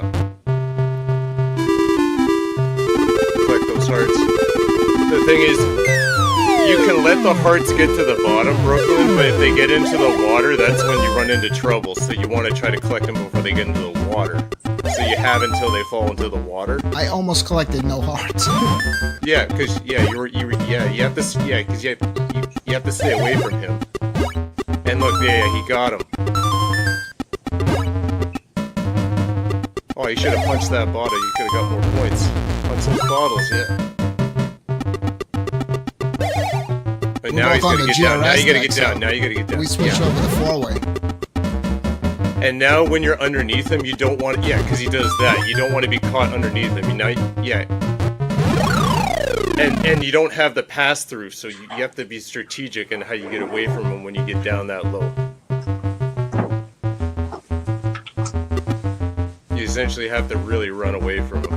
Like, it's really hard to get back up. Here we go. Come on, Bragg. Where's he got? 8 more hearts. We didn't have a commando synchro, so we decided Papa. Bad choice for me. And see how he's getting less points for the hearts the lower they're falling? So you want to collect the hearts when they're higher.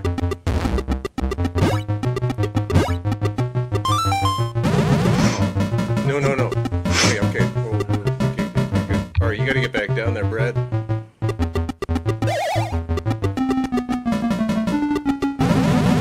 He's got him. He's got it. You got it. You did it. Good job. That's how it's done, boys. Now you gotta catch all the musical notes. I agree, Mikey D. When I saw this game in the arcade, it actually blew my mind. Yeah, this is one of the great arcade games on par with Donkey Kong, I think. In my opinion. It's in like a Donkey Kong cabinet, too, the style of it.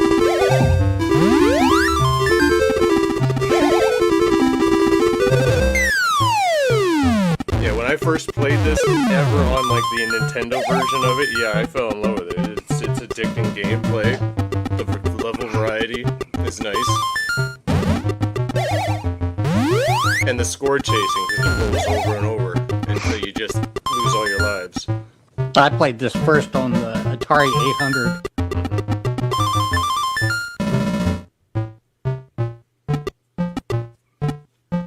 This version looks really, really good, but the Nintendo version, they did a really good job on it, actually, in comparison. Yeah.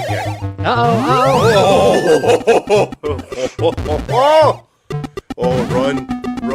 Oh, you gotta get down there, you gotta get down there. Go. Run. Scoop. Oh, he did it. Wow. He did it. He was about to get hit with the bottle, too. He was.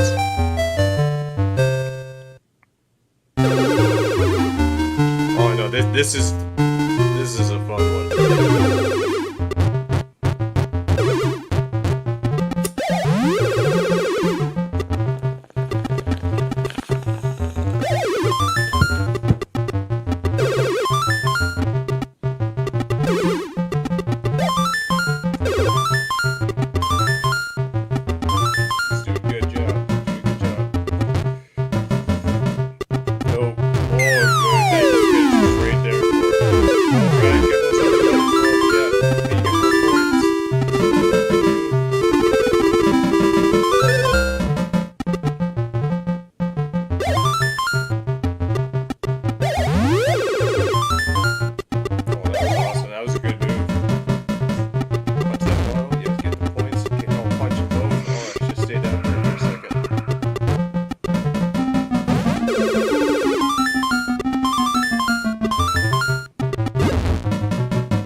Oh. No, you should have stayed down there. You should have stayed down there. He was safe. This is his last life here. Doing really well, though. He's doing fantastic. Great run. I hope I can do just as good just picking it up and playing it. I haven't played this game in a long time.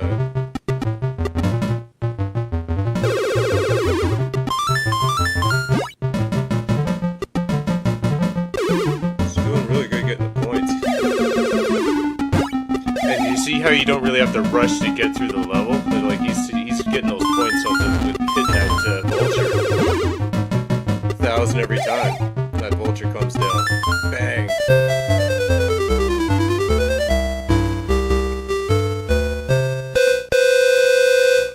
Now we roll over. Slight color variation. The house is different and the staircase is a different color.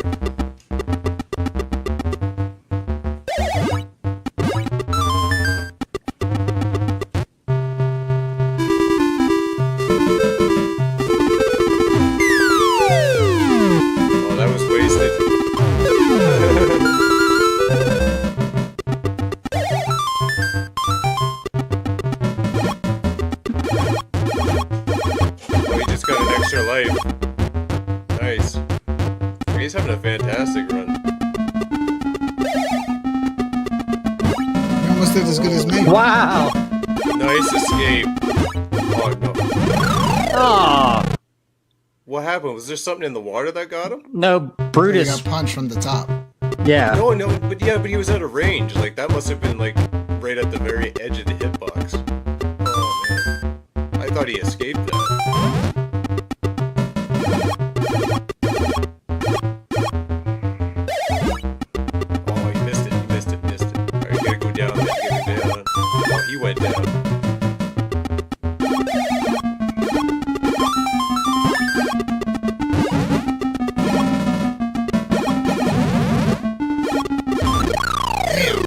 Can you punch those 44, skulls? 620.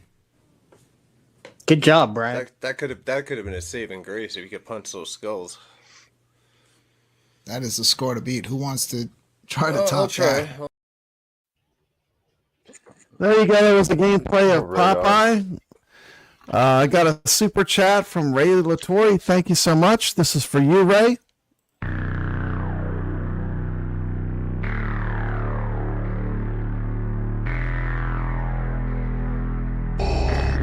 I want to know what happened to the plans they sent.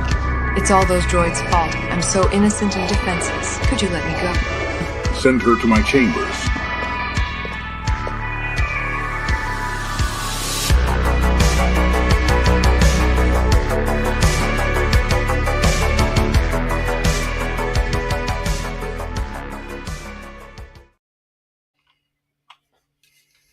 Anyway, thanks so much for watching tonight.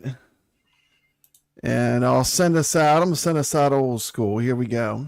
Well, Papa Brad's a game man. He's got passion in his soul. From pinball tables to Atari, he's always in control. He's a master of retrogaming. The old school style's his thing. With every flick of the joystick, you can hear the twang ting. Stay legit, Papa Brad, keep the high school living. From the classic arcades to the AtGames Pinball board. With the Atari 2600, your love for games will never quit. Stay true yourself, Papa Brad, and always stay legit. He's a lover of the classics, the sound of pixelated beats. Late nights at the arcade with every game defeat.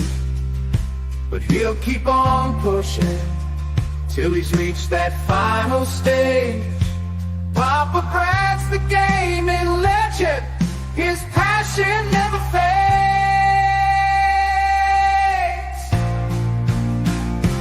Stay legit, Papa Brad, keep the high